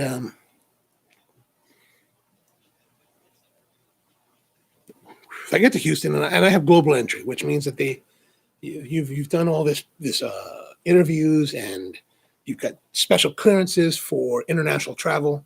So basically, they have this kiosk. You slide your passport into the kiosk. You hit a couple buttons, answer a few questions. It spits out a printout, and you take it, and you're on your way. It's super fast. If I get off the plane early, if I'm in the front of the plane, I'll easily will beat the bags to baggage claim. So you get your ticket from the machine, and then you go up to the agent, you give him the ticket, you're on your way. And for some reason, this guy was just having a bad day. So he's like asking me all these questions. He's like, where are you coming from? Salvador. Blah, blah, blah, blah. Do you have anything to declare? No. What about that bag? So I'm holding a bag of pollo campero, right? The small. And then it's it's like 3-piece. I only got the 3-piece, right, for lunch. What about that? I said, well, yeah, don't you have he's like, do you have any food? No. Did you bring any food? I was like, no, what about that chicken? I was like, well, yeah, the chicken. I'm holding it in front of you, dude. I'm not like hiding it. It's like, he's like, I could take your global. And I was like, Jesus Christ, dude, give me a break. That's really the only trouble I've had in customs. I did have another problem once when I was going to Mexico City a lot back in like about 10 years ago. At the time, United didn't really fly. Yeah, United wasn't flying. Or no. Back then, United was trying to buy U.S. Airways. So U.S. Airways at the time was part of Star Alliance. So I would fly U.S. Airways to Mexico City, and I would go from Baltimore to Charlotte, Charlotte to Mexico City, and then back to Charlotte. So I probably did that trip like 4 times. And I have a 100% rate of screening for, what do they call it? Random screening. I have a 100% random screening rate at Charlotte Airport coming back in. Every time I flew through Charlotte, I was randomly screened. And I was like, how random is it if I get screened every time that I fly through here?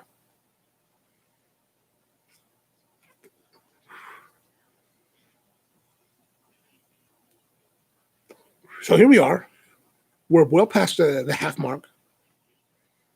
Flavors are still static, still good, still well balanced. You know, we got still that tropical fruitiness, that light acidity. You know, the tobacco and the barn. There's no barnyard, but the tobacco and the spice is light and subdued. Like, you know, so you've got this nice, you know, nice narrative of acidity and tropical fruit, and then this lower lining of like of the spice and the tobacco and oh man, the leather.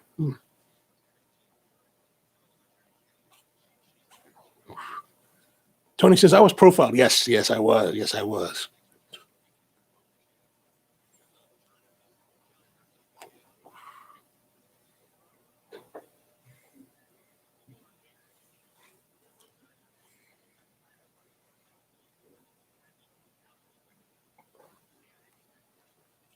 Yeah, God, this is just fantastic. I'm really enjoying it.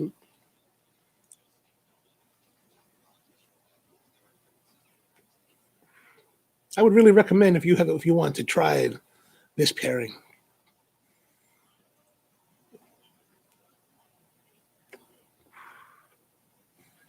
Whew.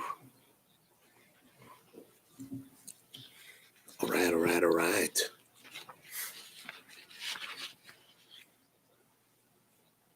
So how was your vote? Was it your voting experience? You know, this whole past week. So I've been using the same polling center, which is just down the street from where I live. I've been going there, you know, for the last 25 years or so, and it's always relatively easy to go in. And I always vote on election day. I'm just not really well prepared to like plan and like do all the mail-in voting and all that. So like this time around, you know, yeah, there's a mail-in voting, but I was like, you know what? I'm just going to go to my local center. But what I didn't realize was I didn't think about it, and I should have realized this. But you know, with the whole COVID thing, the state of Maryland normally has 206 polling places across the state. And so with that, you know, I go to my local center and it's always easy peasy. Maybe I think the longest that I've ever waited was like 15 minutes. But this year, they took 206 and they whittled it down to 42. And so they started a week early with early voting. So typically when I would be, you know, finishing up at the shop in Hampton, I would drive home and I would drive by the polling center because I was thinking, you know what? If I can get in early, I'll go and vote now. Every time I drove by, there's a pretty sizable parking lot at this polling center. Sizable, like probably 300 cars. Packed, just filled to the brim. I was like, what? And then you look at the building and you see outside, there's a long line of people waiting. It's raining, they're waiting. It's cold, they're waiting. Me, I'm a shorts and t-shirt kind of guy. Maybe I'll wear like a sweater or like a sweatshirt. I'm not dressed to go wait in the cold. So every time I drive by, and like a couple of times I'm like ready to pull in, I'm like signaling people are behind me, and I'm like, oh no, oh no, oh no, drive away, drive away. So I went by the polling center at least 4 to 5 times throughout the week. Not once did I get in. So I was like, man. And I didn't learn about the statistic about the 206 to 42 until the morning of the election. And that morning on the way to work, I decided I was going to drive by there, see if I can run in there quickly. Again, now the parking lot wasn't as full. It was probably half full, but there was a line outside. And I was like, oh no, I got to go to work and it's cold and I'm not dressed. So I decided I would come back after work. So after work, after we closed at 2 o'clock on Tuesday, I drove back. So I probably got to the polling center right around 2:45, 2:40. And then I fell in line. I get in. And it's interesting, like they've combined like, I don't know, 4 or 5 districts into this one center. So you sign in or you check in, and then they tell you, oh yeah, you need to go to this particular table over there. Make sure you go to that table. And then you go to that table because that table is for your district. So you check in, you get your ballot. I was done at 2:55. It took me, no more than 15 minutes to vote. So now I did hear that maybe later in the afternoon it got a little bit busier, but I got lucky. I was like, oh, right. Whew, I got to do my voting. It was easy. So George said he went to the Ravens game on Sunday, in and out in 10 minutes. That's a good idea. The Ravens game. That's I should have thought about that. A lot of people talk about how shopping districts during Ravens games are quieter because everybody's watching the game. So that was a smart move, George. Very smart, very smart. And then Joan says Hawaii was super easy. We switched mostly to mail-in ballots during the primary, and voter participation jumped for the primary and the general. Oh, that's good. That's good. Yeah, I think the mail-in was the smart way to do it. I just never got around to signing up for the mail-in. I don't know why. I'm stubborn. I'm stubborn like that. I think I'm just stubborn like that.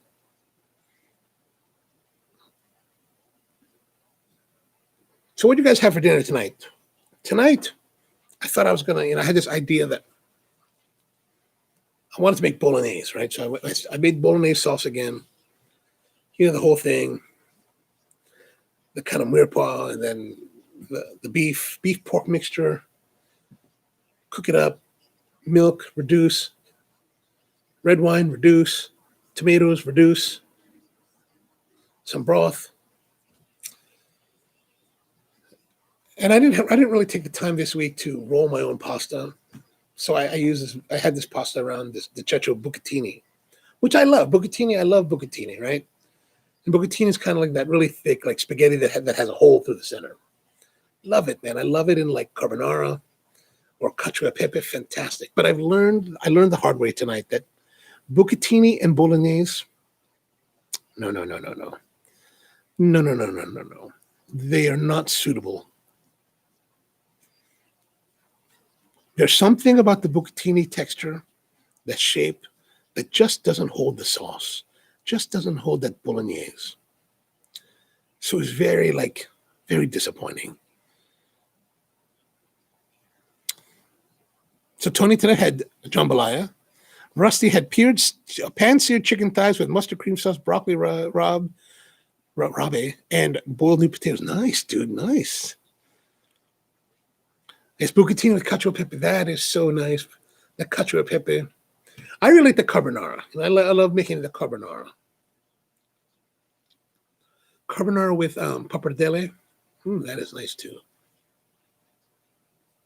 Now that's something. Pappardelle.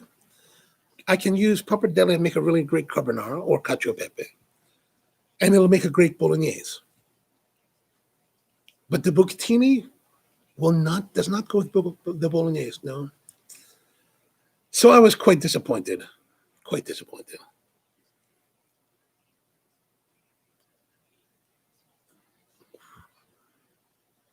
So speaking of Georgia and the Ravens, so the Ravens played the Steelers, which is our arch rivals.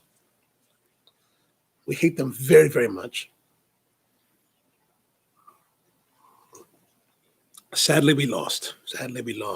Heartbreaking. But I must say, like last year when we were playing the Steelers and we beat them, that's when Roethlisberger was out, right? So the Steelers were not firing on all cylinders. And I've always been in the opinion that that Roethlisberger needs to be hit really hard and like injured and removed from the game, right? Just removed in pain. But when we won the game last year against the Steelers, yes, it's nice to win. It's always good to have the win, right? It's always good to have the W. But my personal feeling is that defeating the Steelers without Roethlisberger at the helm is just not as satisfying. Like you want to beat him. Like you want to rub that guy's face in it. Just It's a very visceral thing here in Baltimore. I just really don't like those Steelers people. Like I remember one game that I went to, these guys were like in the middle of the parking lot and they had gone around to all the vendors and they bought all the terrible towels that they could find. And here they were making this bonfire in the middle of the parking lot with the terrible towels. God, that was glorious. Glory.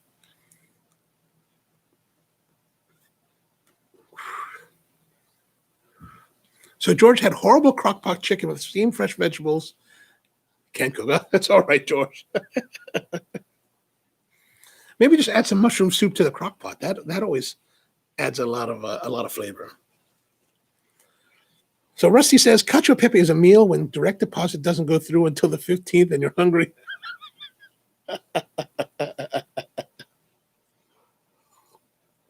Amen to that.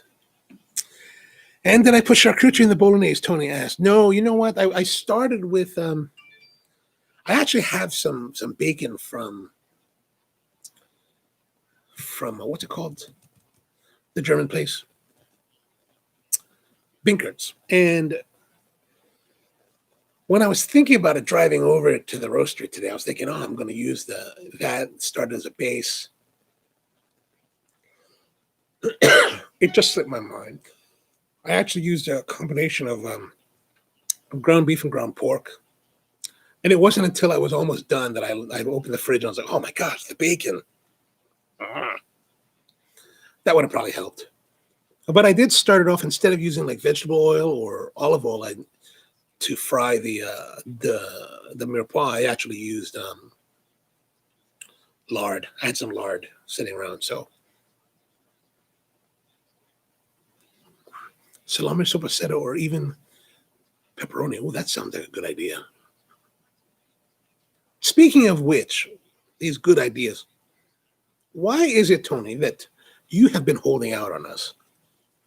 So the other week I was with Al, and Al's showing Al's been on the show. All of you guys know Al. I was hanging out with Al, and he was showing me pictures of his trip to Italy for his wife's friend's wedding in Sicily. And he showed us photos of this place in Palermo. I think it's Palermo. Of this really gorgeous gourmet market restaurant that's owned by your cousin. Why have you been holding out on us? We need to be there. We need to go there right away because that stuff looks amazing. So we need to make a trip, guys' trip, get everybody together and head down to Sicily. So Tony says he did the salami and soppressata ground with my girl. That's a good idea, man. I need to try that. I'll just pick some of that up next time I'm over at Di Pasquale's.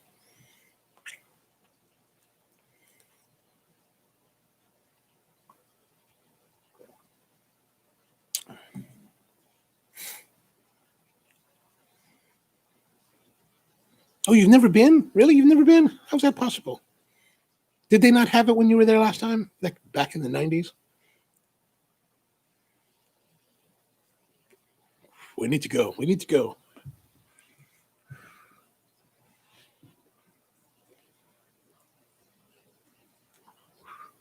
So the cigar's changing a little bit more now that we're kind of getting later into the second third. It's intensifying a little bit, like that tropical fruit acidity is starting to change now.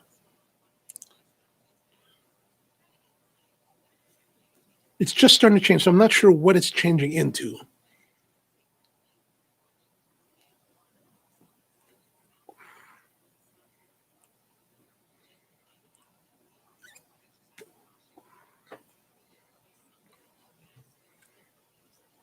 It still had that little bit of juiciness right now, of that tropical fruit acidity, juicy acidity.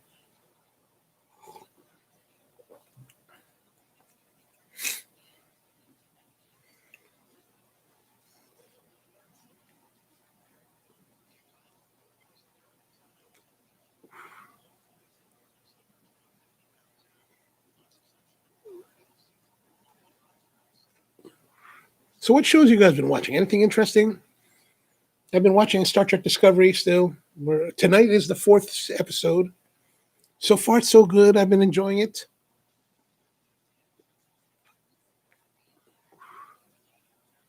And there's something else that's starting that I wanted to watch. What is starting now? Is it The Expanse? No. Something I've downloaded recently, or I watched recently. Let me see here.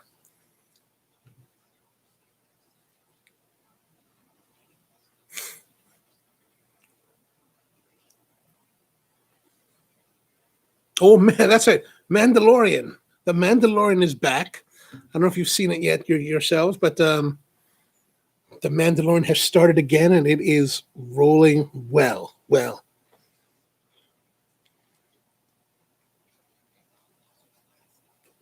I'm not sure what night it's coming out. I think it comes out on Saturday nights, Friday nights. But it's good. It's good. It's got off to a good start. Just the first episode came out.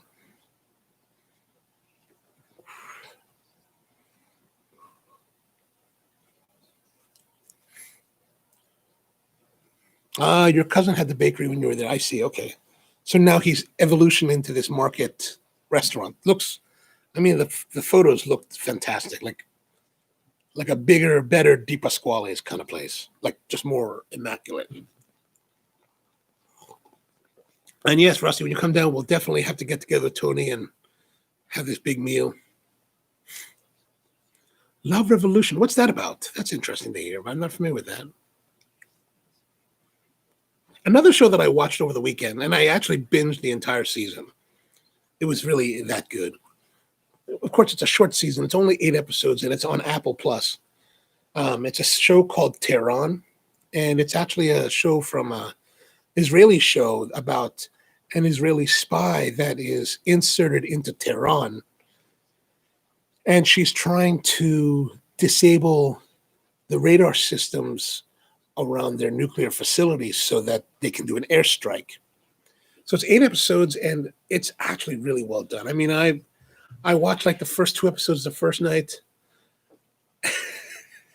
and then I binged the other 6 the next night.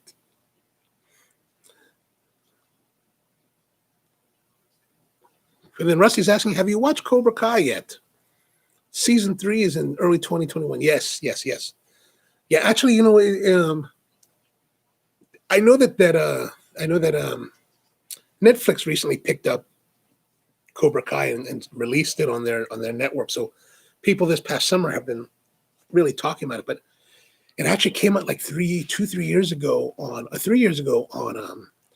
YouTube Red, and so I actually saw the first 2 episodes when they came out, and yeah, really good. Really enjoyed that a lot. I think that's great. It's funny because it's kind of the reversal. Like now it's Johnny Lawrence who is the protagonist, and Daniel LaRusso's kind of taking the antagonistic role in the series. But they do say that Elizabeth Shue is coming to join the show, so that should be quite exciting to see.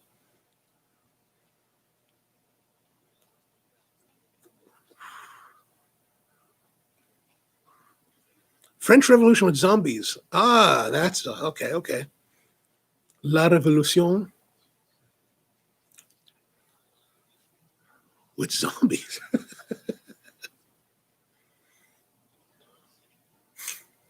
And then Rusty says to binge watch the Chef's Table barbecue. I haven't seen any of those Chef's Table stuff.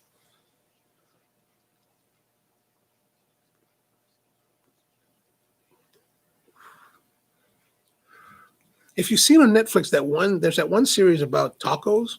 I think it's about tacos. Evidently there's a whole series about tacos. I've only seen the first episode, and it's about tacos in Mexico. And I wanted to see the first episode because the first episode is all about tacos al pastor, which is the marinated pork that's on a gyro kind of thing where they cut it off. And I've been going to this place in Mexico City for like 13 years now. And to me, it is the best tacos al pastor I've ever had. I mean, to me, it is the standard which I hold everyone up to. And sadly, most everyone doesn't live up to the standard. So it's really, really difficult for me. But I saw that I wanted to watch the episode because I wanted to see if it was in there. And it was. So if you watch that first episode, it's a place called Tacos El Vilcito. And it's the place that's in front of a automotive garage. So during the daytime, if you go there, it's just this big automotive garage with like metal gates and metal doorways, right? But at 4 p.m., or is it 7 p.m., they open up the part of it, and it's this taco stand, and it goes from like, oh no, maybe it's 7 p.m. So it starts at 7 p.m. and goes until 4 in the morning. And it's kind of on the other side of like Mexico City, kind of on the east side of Mexico City, eastern part of the city. So like if you think of like Mexico City is huge. So if you think of it divided in quadrants, right?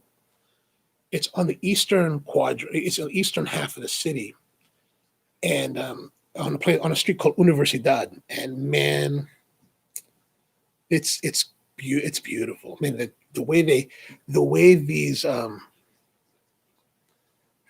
guys cut the pork, it's super thin, and then they caramelize it on the flame before they cut it. So, and it's super thin, and they put it on these like corn tortillas that have been, heated up on the plancha. It is delicious. It's the best pastor I've ever had. So I definitely think that you should watch the show, and if ever you get down to Mexico City, that's where you need to go. Actually, once you had that, there's no need for other tacos. I mean, there's just many other tacos that are very good. Don't get me wrong, they're very good. Tacos de cecina and all of that, excellent. But this pastor, ooh.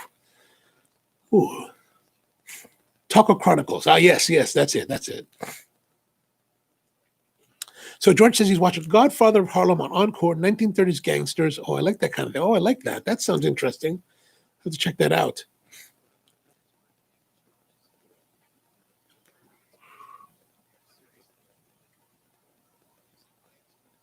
So the cigar now has evolutioned.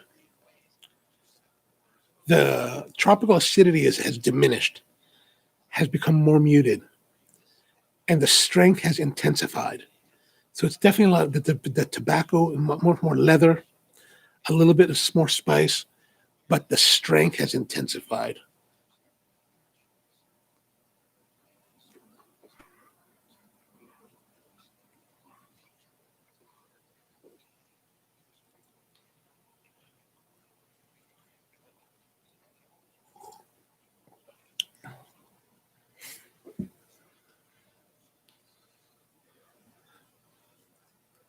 So, George, aren't you also a pipe smoker? And I thought that I heard that the Pipe Club was meeting tonight as well.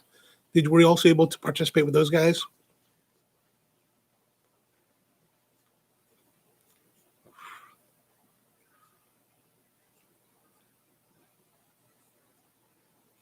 I think pipes are really an interesting thing. Like, I smoke a pipe from time to time, not very often, just very once in a while. It's a real different experience, like the cigars to me feel like a richer, more intense experience where to me pipe tobacco tends to be a lighter experience. but very different. The whole experience is very different. Like I was actually thinking about pipes earlier today. I was looking at on Instagram, and this guy was posting. Actually, he was posting about pipes from like my favorite coffee shop in Japan, where usually I'm usually at this coffee shop smoking cigars. But the owner of the founder of the coffee shop was really a big pipe smoker. He loves pipe. He always smoked pipes. And but looking at this guy's photos, I was like, man, you know what? When I go back to Tokyo and I go back there, I'm gonna have to go there and have a pipe at that place to get that feel. That's what I was thinking about earlier this afternoon. I was like, oh, just cigars. Okay. Oh, I thought George, you were part of the whole, like, also with the pipe guys.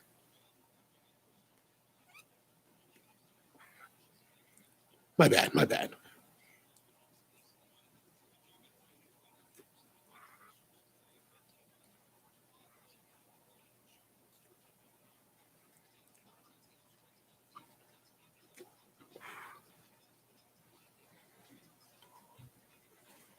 So have you guys been doing any good drinks lately? Like I know I've talked about this in the past, but I'm really more of a rum guy. And so I've been trying this Diplomatico, the Reserva Exclusiva. And this has been good. I mentioned before that I've been following this thing called Rum Ratings. And so I went to, every time I go to a liquor store, I'm looking around at Rum Ratings. I'm looking at what's on their shelf, and I'm looking at the ratings. I'm always looking for the eights and above. And this was rated like an 8.1 on rumratings.com. And then I found this other one called El Dorado Special Reserve 15-year. I think this was at 8. Also very good. Actually, this is and they're both really nice. It's one of those things where like I've always been a Flor de Caña guy, Flor de Caña 7. And these are such different experiences than the Flor 7. So much more depth, so much more smoothness, so much more flavor. Like now to the point where I'm embarrassed to say that I find the Flor 7 to be quite harsh and not terribly enjoyable. Like I wouldn't really, like if I'm going to have the 4.7 now, it's really, I have it with Coca-Cola. Like I don't want to listen to it. Now I want to drink it alone. So Rusty's saying that he listened to a cigar podcast where someone suggested pairing a cigar with cream soda, but specifically Virgil's brand. Oh yeah. I think Al was talking about that. Actually, I got some frosty root beer that worked pretty well. That's pretty good.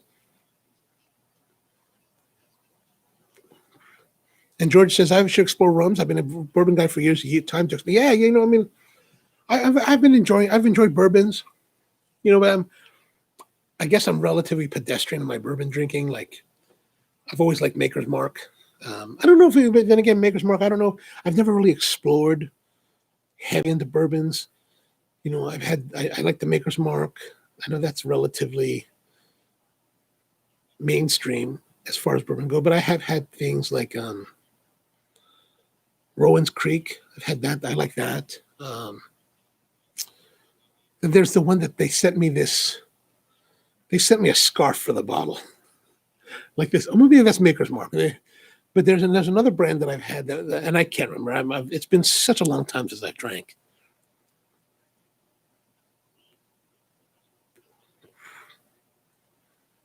But yeah, I've been drinking these rums lately as I've been smoking, and I do a lot of smoking and watching shows like Discovery or Tehran. So I've been drinking these while I've been watching them, and it's been quite nice. But the pairings with the cigars and the rums, they're nice. But man, really, this Farce and this Hurricane, they're really like super complimentary. Like I'm really like, this is like the level. I know I mentioned in the past where I was in Bangkok and my friend there was like, hey, you need to try this Monty No. 2 Havana with Speyside Scotch. And that was like super beautiful pairing. This is that level. This is that level of pairing with this cigar and this coffee.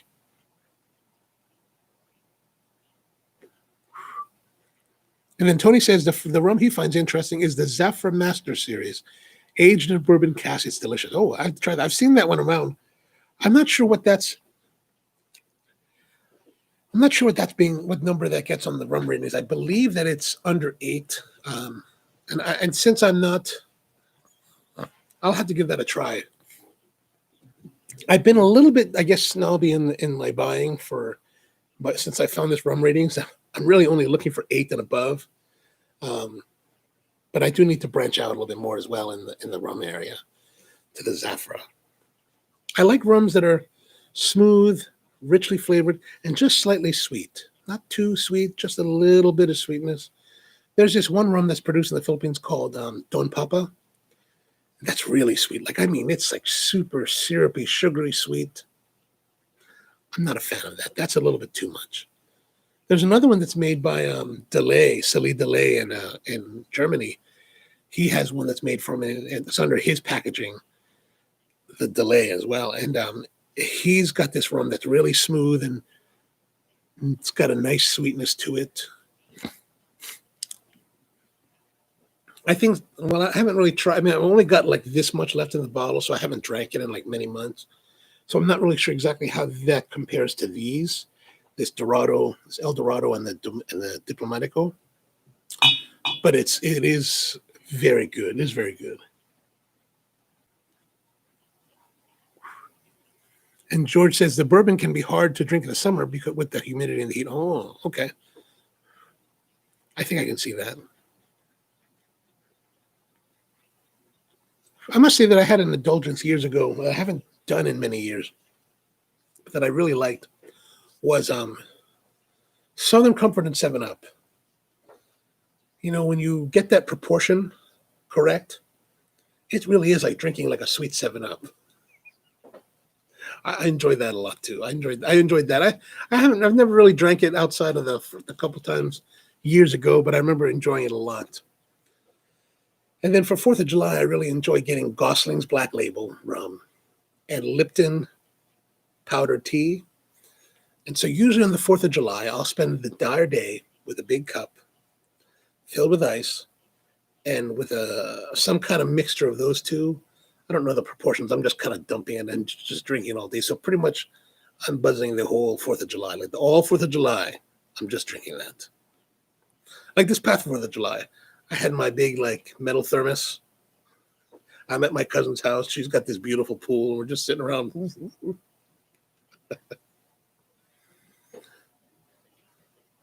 Bourbon and ginger is a go-to. Ooh, that's a good idea. I like that.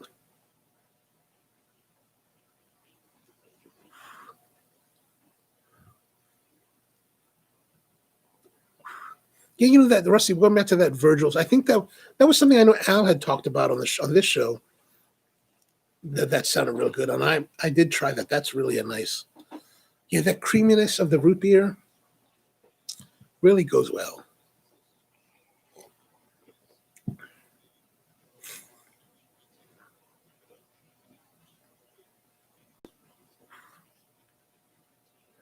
And Joan, if you're still out there, you should tell Miguel to come join us on this show. You know, he enjoys cigars. I know it's a little bit early there for you guys when it's only 3:30 in the afternoon right now, or through almost 4 o'clock in the afternoon.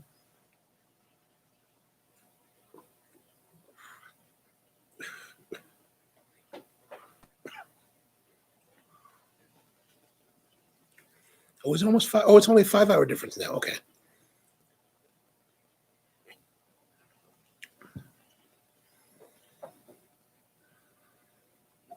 Oh, that's right. You guys don't change. We just changed our time this past weekend. So we used to be when we're during daylight savings, we're 6 hours difference from Hawaii. Now we're 5. Yeah, that's right. That's right. Okay. Miguel's over in Kona side. Okay. Okay.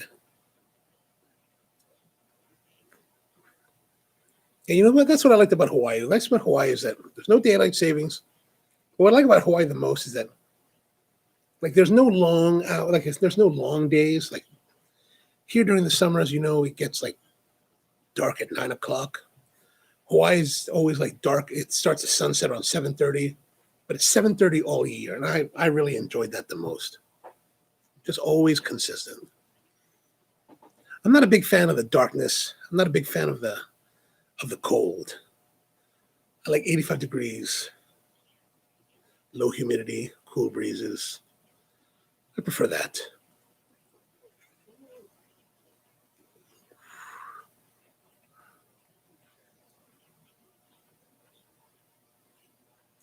Yeah, I was thinking, I have these bottles because I was gonna switch to the rum, but this pairing is so beautiful with the coffee that I feel like I'll be diminishing my experience by going to rum.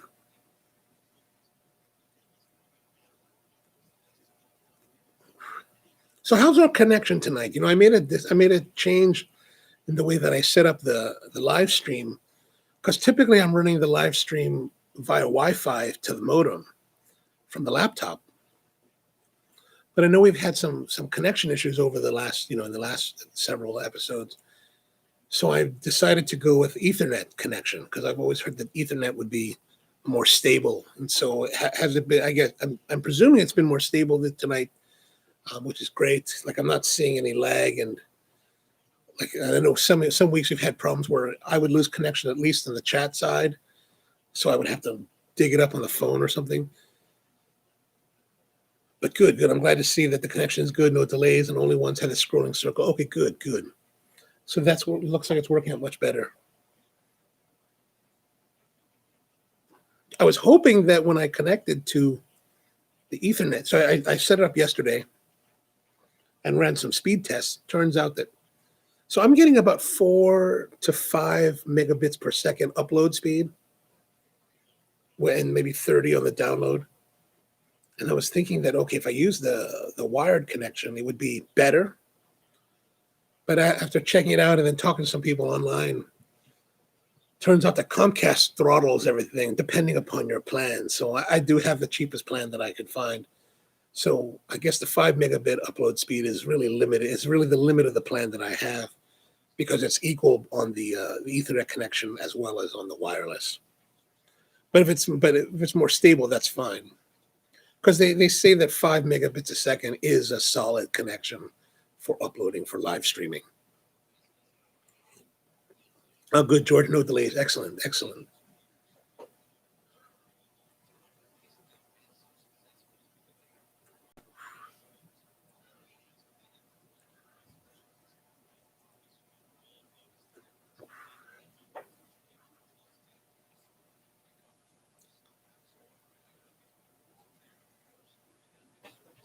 Love and expect from Van. Oh, I see that if by putting these bottles there, it then causes the camera to focus on the bottles. This is better.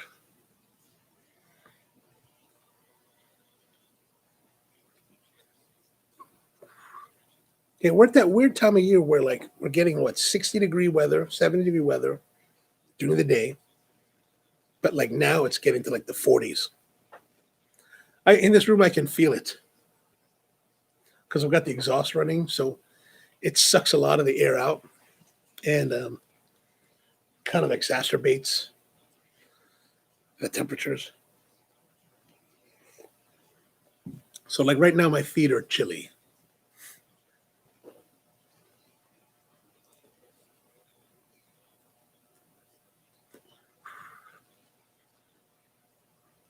Yeah, so Rusty, you guys were mentioning the podcast on cigars. Do you guys watch do you listen to a lot of cigar podcasts? I listen to mostly, for me personally, I listen to a lot of the Cigar Authority. I enjoy that. I was listening to one called The Ash Holes for a while, but I haven't listened to that in a while. And then I used to listen to Cigar Geeks, Stogie Geeks, and but they kind of changed their format, so I haven't really grooved with it since they changed. But I don't know if there's other podcasts out there for cigars. If you guys know of any, let me know. I'd like to check some new ones out. There's a couple guys that did a podcast called the Cold Draw Podcast. They were guys up in New Hampshire. And I was actually really enjoying their podcast. I think they did 11 episodes, but then they just stopped all of a sudden. So they haven't done one in several years. And I think that was reading as I've been studying more about this whole YouTube podcast and all that kind of stuff, the social media stuff. Um, turns out that that's a pretty typical phenomenon in podcasting where, podcasters will start out and they'll really be gung-ho, they'll be really strong for the first, but a lot of them drop off after 10 episodes. And I think Cold Draw only did 11. So they kind of hit that milestone.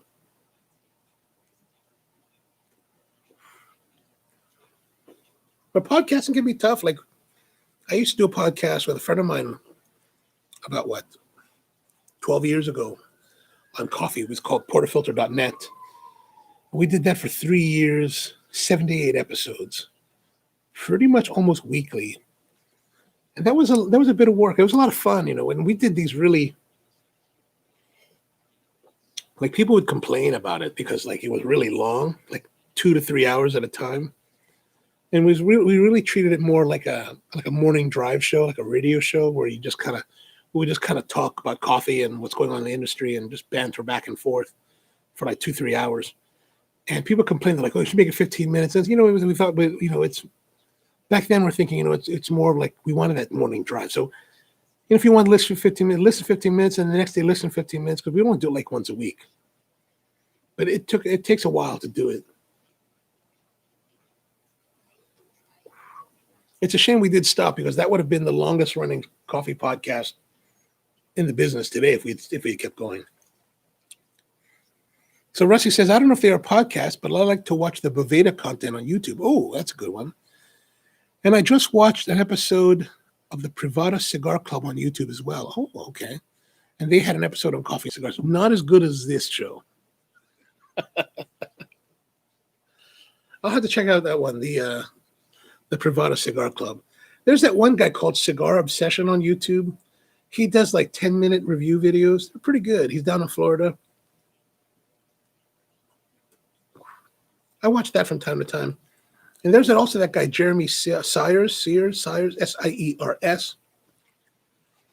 does a YouTube channel that's a lot about men's stuff. So it's really varied as far as content. There's this stuff. He'll do what he's carrying one day. He'll do about bags. He'll do about, alcohol. He'll do cigars. I guess it's really more of a men's channel, but it's kind of interesting. He actually did this.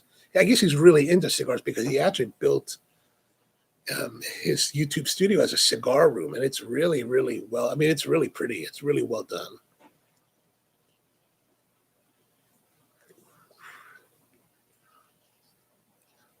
And then George says, "Oh, George also watches Cigar Obsession. He reviews cigars, but doesn't rate them. Just gives great tasting notes." Yeah. And I don't know. Do you think that it's important that people rate cigars with a score or some kind of rating system? The scoring, like we talked in the past, I don't know about the scoring. There's no real industry standard in cigars for scoring. So, one like this one, what was it? It was 86 from the guys at Half Wheel, but Stogie Press said 94. So it's that's a really wide spectrum. That's a 12-point spread. So it's which really kind of underscores what we talked about a couple shows ago, where in the cigar world, there's no real standardizations. And I kind of said this to Mr. Jonathan on the Cigar Authority podcast. And I haven't read his response. He did email me back. But I said, I gave him an example. In coffee, we have 10 separate categories that we score the qualities of a coffee that's industry wide, so that if we say to someone, hey, this coffee is an 85, that actually has some level of meaning to someone, or we say 87, that has whatever score we're giving, it has a particular meaning that of quality. It doesn't necessarily talk about the actual aspects of the coffee, the different flavors and the different experiences. It just gives a qualitative score. So I was having a discussion with another coffee roaster this past week where we're talking about cup scores, and he's kind of in this mindset of your pricing is tied to the cup score, and to a certain extent I do agree that it is. When we're buying green coffee, we are grading the coffee and scoring it, and there is some level of price correlation to the score. I was trying to explain to him that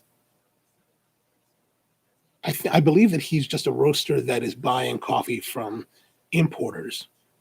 I was trying to explain that as we're in the field at the farm level, yes, certainly there is some level of correlation of price to score, but score isn't the be all end all in your buying decision for green coffee. You're actually there's actually a whole list of and depending on who you are as a green buyer, like someone that's buying green for a different company is going to look at things a little bit differently than I will, but because their situations are different and their needs are different. But there's, in my opinion, from my experience, relationship is part of that. The individual qualities of a cigar, like the flavor experience, is going to have an impact on whether or not you're going to spend a certain amount of money for a green coffee.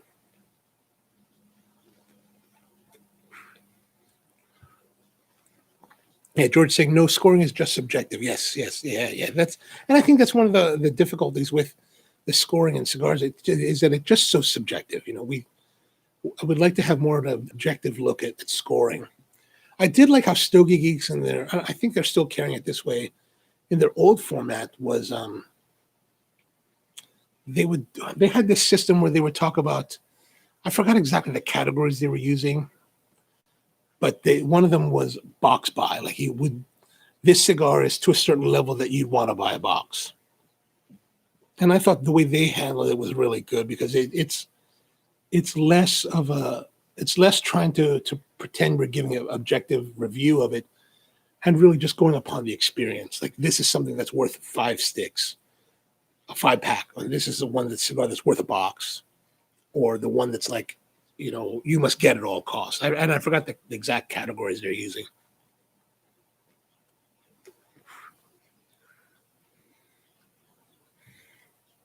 Then Rusty says, cigar aficionado, for example, I don't really look at the number rating, but the tasting notes. That piques my curiosity. Well, yeah, I hear you on that.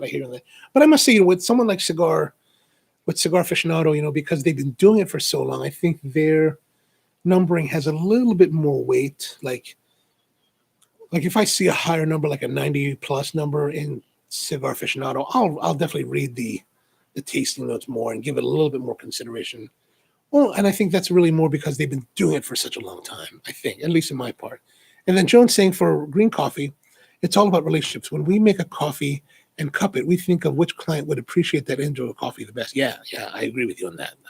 And I think that's really important. Like, one thing I'd be interested in, Joan, like, because I only see it from one perspective. You're seeing it as selling the coffee. Like, let's compare like American buyers to Asian buyers. I guess more specifically Japanese buyers, because my understanding and my experience seeing that historically Japanese buyers, and I would say to a similar extent Korean and Chinese buyers now, they have a much greater resiliency for pricing. They're willing to spend a lot more money than American buyers.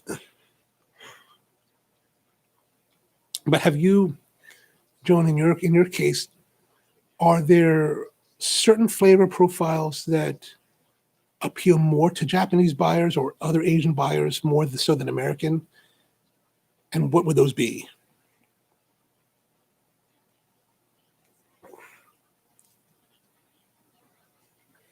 Like I remember one time we were in Colombia a few years back,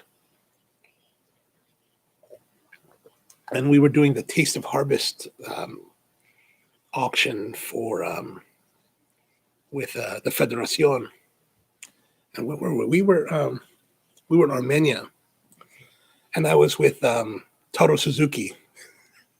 And Toro, for those of you who don't know, Toro Suzuki works for a company in Tokyo called, I think it's his own company, and I don't recall the name of it now, but offhand.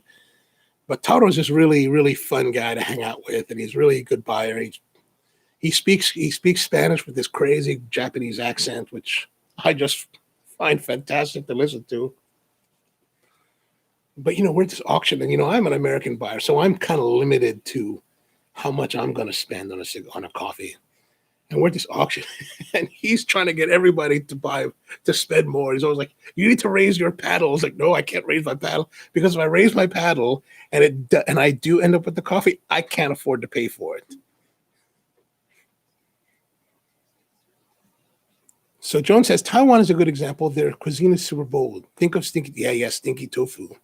Speaking of stinky tofu, when I went to Taiwan, like in 2014, I think it was, I called up Joe Shu, and I was like, and Joe Shu is in a town called Taichung, which is a 45-minute ride on the HSR from Taipei.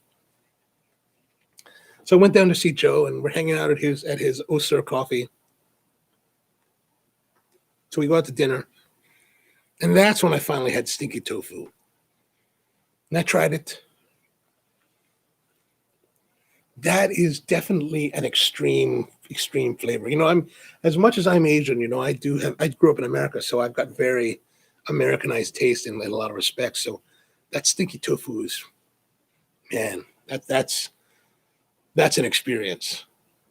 If you ever get to try, if you guys get the chance to try stinky tofu, I think it's definitely worth the experience, just to see that cultural like difference in like palates and flavors. Saza, I think, yes, I think you're right. I think Toro does own Saza. And Joan's like, Toro-san is fabulously crazy. We have a lot of stories. Yes, I do enjoy hanging out with him a lot.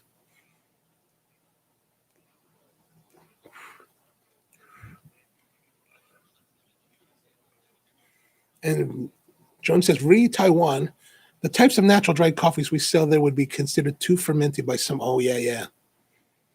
Yeah, that's the interesting thing with the coffee people, is that, especially when I started in the business, I really personally love that fermenty, especially when it gets blueberry kind of natural, like that really hard fruit. I love that. To me is just a fantastic experience. And but I know there's a lot of Western buyers that are very much of like any kind of fruit, blueberryness. They're just like, that's just over fermented. That's just defective coffee. Yeah, I'm definitely not. To that extreme. I do like the blueberry. Actually, that's the thing. Like in natural processed coffees, I love the blueberry, like that really beautiful, like bold blueberry fruit flavor.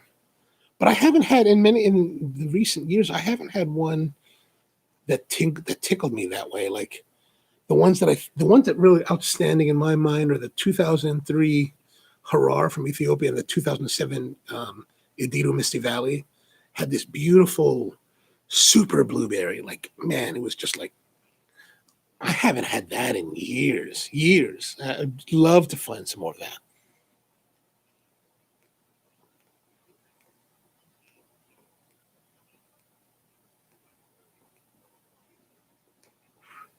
I'm puffing pretty hard on this right now because it's on the verge of going out.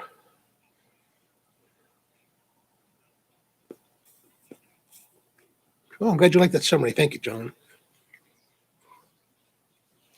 Yeah, that Misty Valley, though, man, everybody that I know that likes blueberry naturals, that Misty Valley from that year was something else. Something else.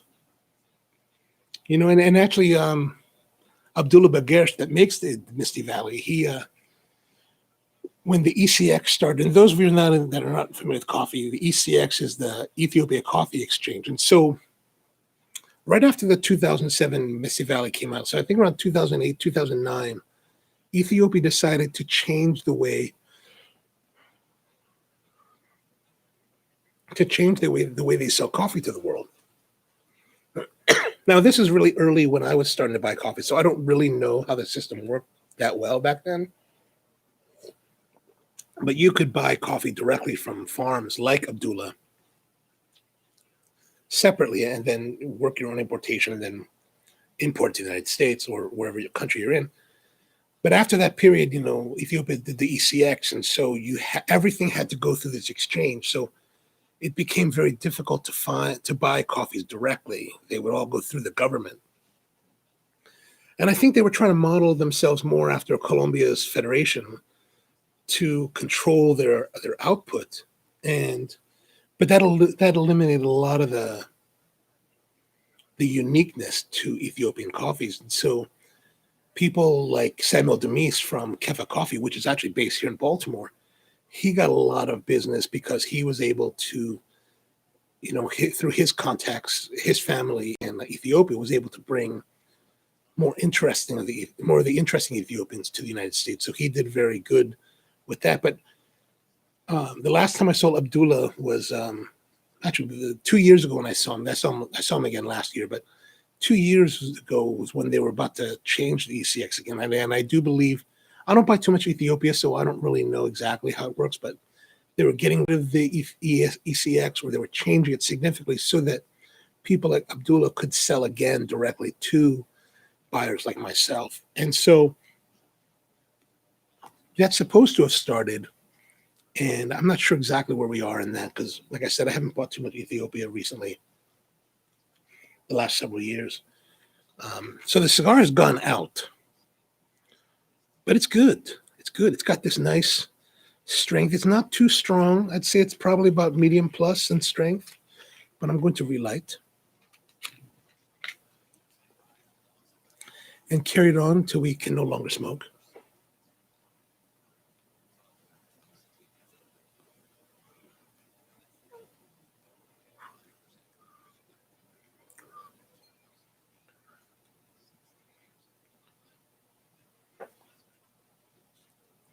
Now, I don't know if it's really changed as much,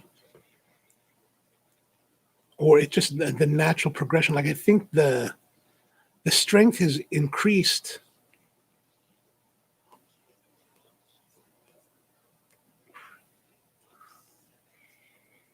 And I'm not sure if it's more. I don't know if the smoke has become more copious at the very end here. I tend to get a little bit more gaggy at the end of a cigar.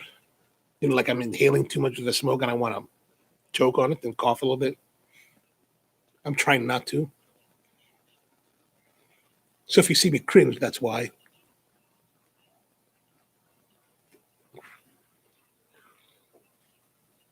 Or maybe it's just maybe it's because of the proximity of the smoke is so much closer to the nostrils now.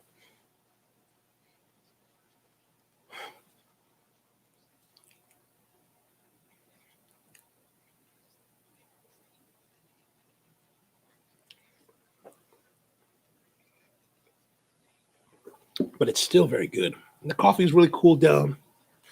I'm almost at the very, very end. Like you can't really see it, but still the pairing is beautiful.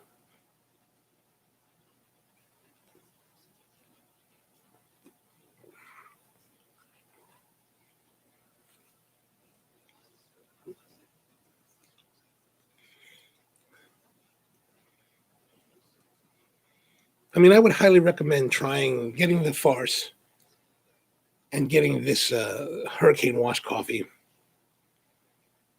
to try together. The pairing has really, really been special.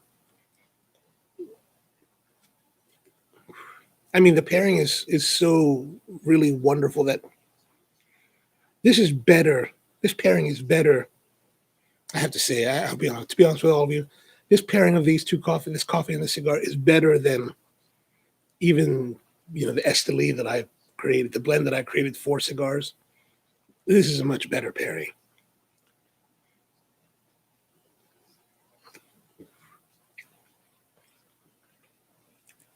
That tropical acidity that's in both the tropical fruit notes and the tropical acidity that's in both the coffee and the cigar, really it just comes together like, wow.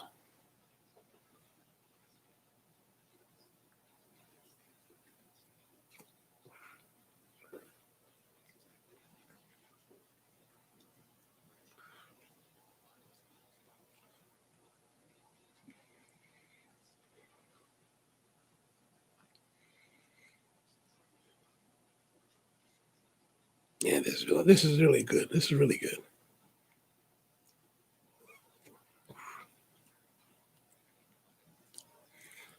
So Joan says, listening to me talk gives me even better idea of types of coffees to pitch to.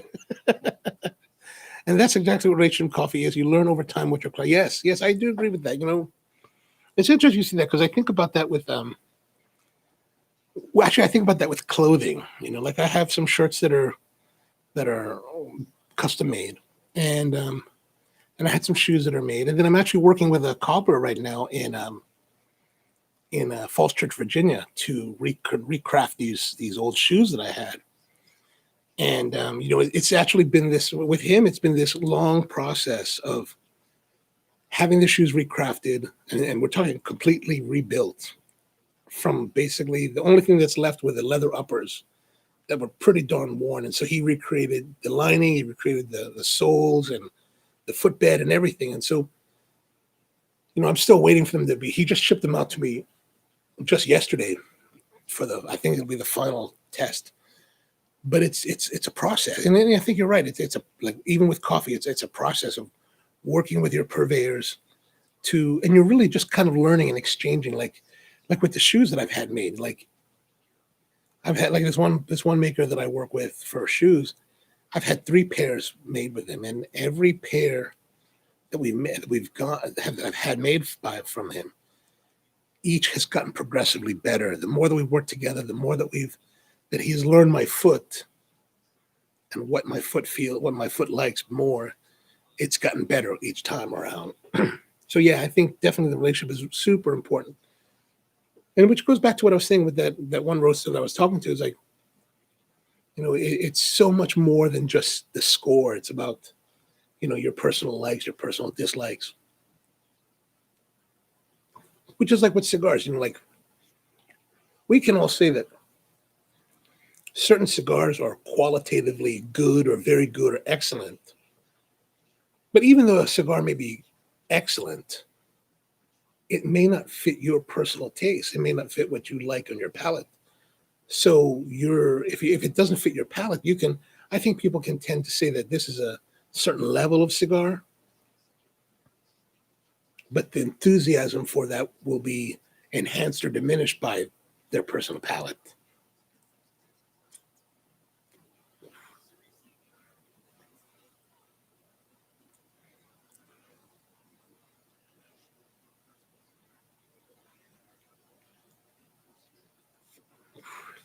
But to what you're saying, Joan, about like trying to figure out like what I would like more to be pitched to, and I know you weren't with us at the early part of the show, and you'll probably see that if you watch the replay.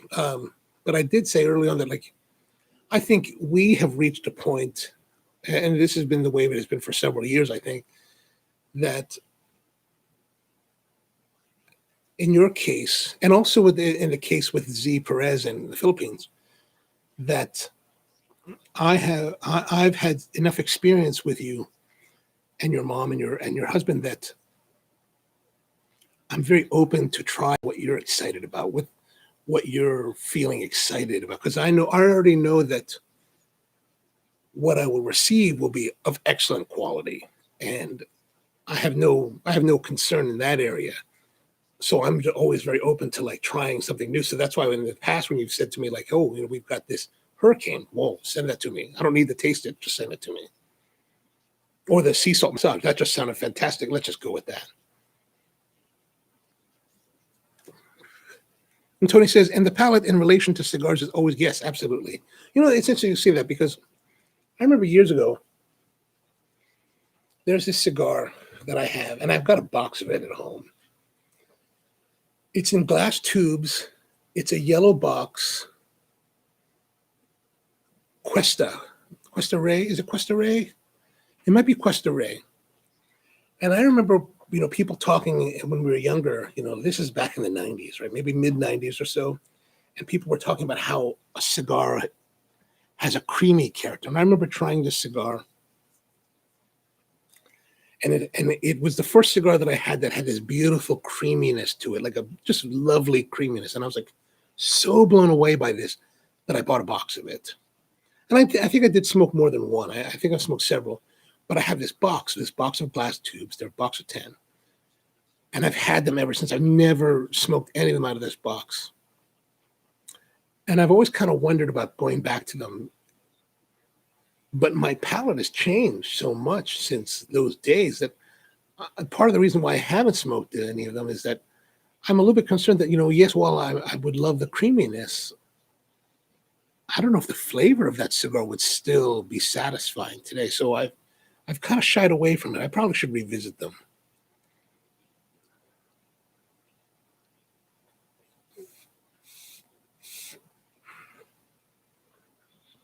And I think coffee too, I still, although in the coffee world, I mean, like while I've experienced more coffees, and I would say that I probably have a better depth of understanding and appreciation for the coffees, I'm still that guy from 2003 that loves the blueberry.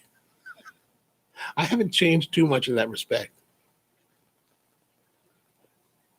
Where I have kind of gone back to is that lately I've been drinking a lot of, the last couple of months, I've been drinking a lot of Americanos. And for me, I love the espresso that's a nice blend that gives cacao notes and a little bit of fruitiness and nuttiness in the finish. That's really the espresso that I've always gravitated towards. And I think a lot of that has to do with that's really the espresso that I learned early on. So I've always been like partial to that type of espresso, but that kind of espresso made for Americano is just, to me, that's just kind of fantastic.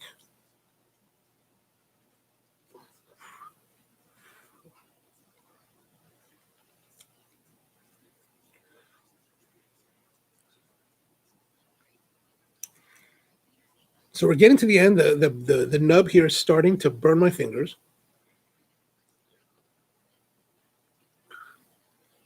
And the smoke is copious enough that I'm starting to choke. But I will say that this Room 101 Farce, it is a Toro, is a great cigar, excellent cigar. One that I definitely would recommend. And that's the thing, in the 15 shows that we've done now, I think the three that are there are three that are outstanding. This is one of them now. And then the other one was the Crook of the Stolen Throne, Crook of the Crown, as well as oh my gosh, what did I say last week was really a great one? I don't know. I think the Farce 101 is like occluding my senses on that. Rusty says, when I was younger, I went more to full-body cigars along with full-bodied Indonesian coffee, Sumatra, Papua New Guinea. As I got older, my palate has changed so much that I don't prefer them anymore. Yes. Oh, Mil Diaz. Yes, exactly, Tony. Exactly. Oh, yeah. Now my fingers are burning, and the wrapper is coming off. Uh-oh.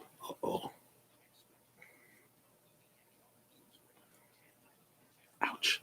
Can I get one more? Now I'm burning. Okay, that's enough.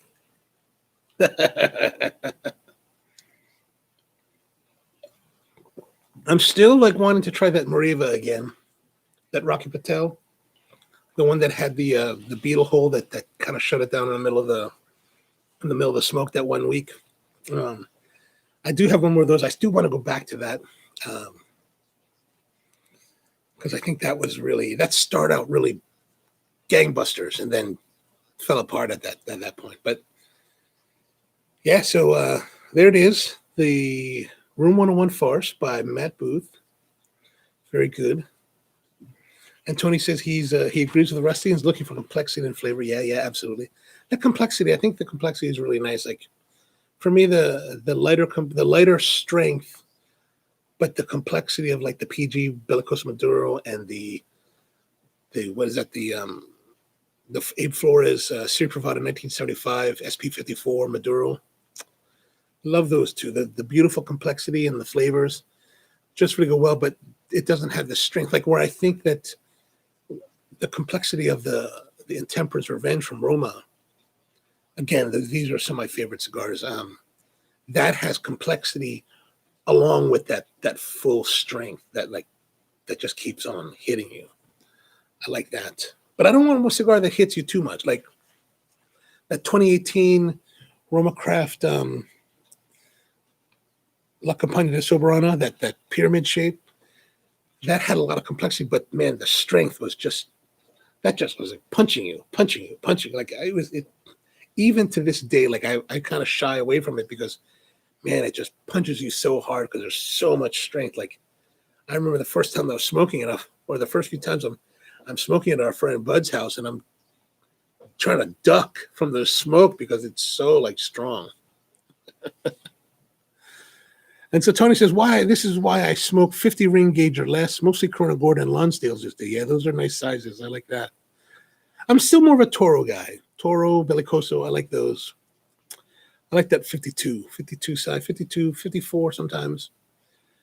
But anything larger, I kind of shy away from. You know, it's kind of funny because like I think about the old days when we were younger, and I thought the Churchills were fantastic. And then to look back now and see that Churchills really are, what, 48? It just seems so strange that the Churchill, which I always considered to be a big cigar, is actually quite a narrow cigar. And then Tony says, Saka ruined me for those signs. That Saka guy, he always ruins everyone, that guy. So I will be looking for those Saka ones, the Sin Compromiso, for future shows.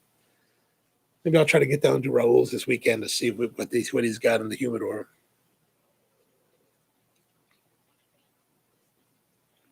Well, that's it for that. A great pairing. That was fantastic.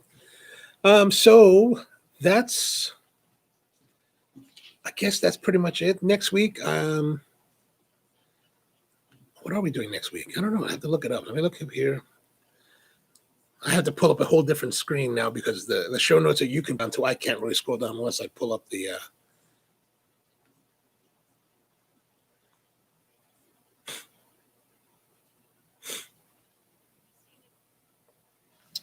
okay, here we go. Here's the listing. All right, let's see here. Next week we're doing the Plasencia Reserva Original Cortez Toro. And then the 19th, we'll be doing the Boulevard Cofradia Robusto. And then on November 26th, that'll be Thanksgiving. Actually, I haven't really decided, you know, normally on Thanksgiving, I'm away and in Pennsylvania at my cousin's house, but because of the pandemic, we're not doing any of that this year. So we might be having I might be coming on to do a show on Thanksgiving since I probably won't be doing too much. Yeah. And then so Rusty says Robusta's mainly for me with cold weather around the corner. Yeah, I hear you. So when Rusty, for you, like when it gets really cold, are you able to still smoke? Do you have a place you can go, or do you just go outside? Because that can be tough. I do find myself like last winter, I didn't smoke as much outdoors with like Tony and our group of friends. You know, usually smoke together, and usually we're at Bud's house smoking because he's got a fire pit, and we always smoke there. But you know, like last winter, I didn't get to join so much because you know, and I'm always wearing shorts. And so when the call comes out that they're like, "Hey, we're going to do a fire pit," I'm like, "Oh well, I'm not prepared for that. I just don't have the clothes." So I'm like, I can't go do that. So I've been hiding out mainly. Okay, so Rusty says he only smokes outside, but have a Casa de Monte Cristo not too far. Oh, that's good. That's good. We'll have to come up there one day and give that a place to try. All right, so we're running now 2:33, and yeah, Tony's on Instagram. Tony, pop up your IG account so that we'll know. There it is, right there. TGM 17363. So yeah, so that's it for this week. I guess we'll start again on next Thursday at 8 p.m. as always. So thanks for tuning in. I appreciate you guys coming in and spending this time with me, and we'll try to get more guests coming on so it's a little bit more banter than just me talking. So have a great week. See you next time.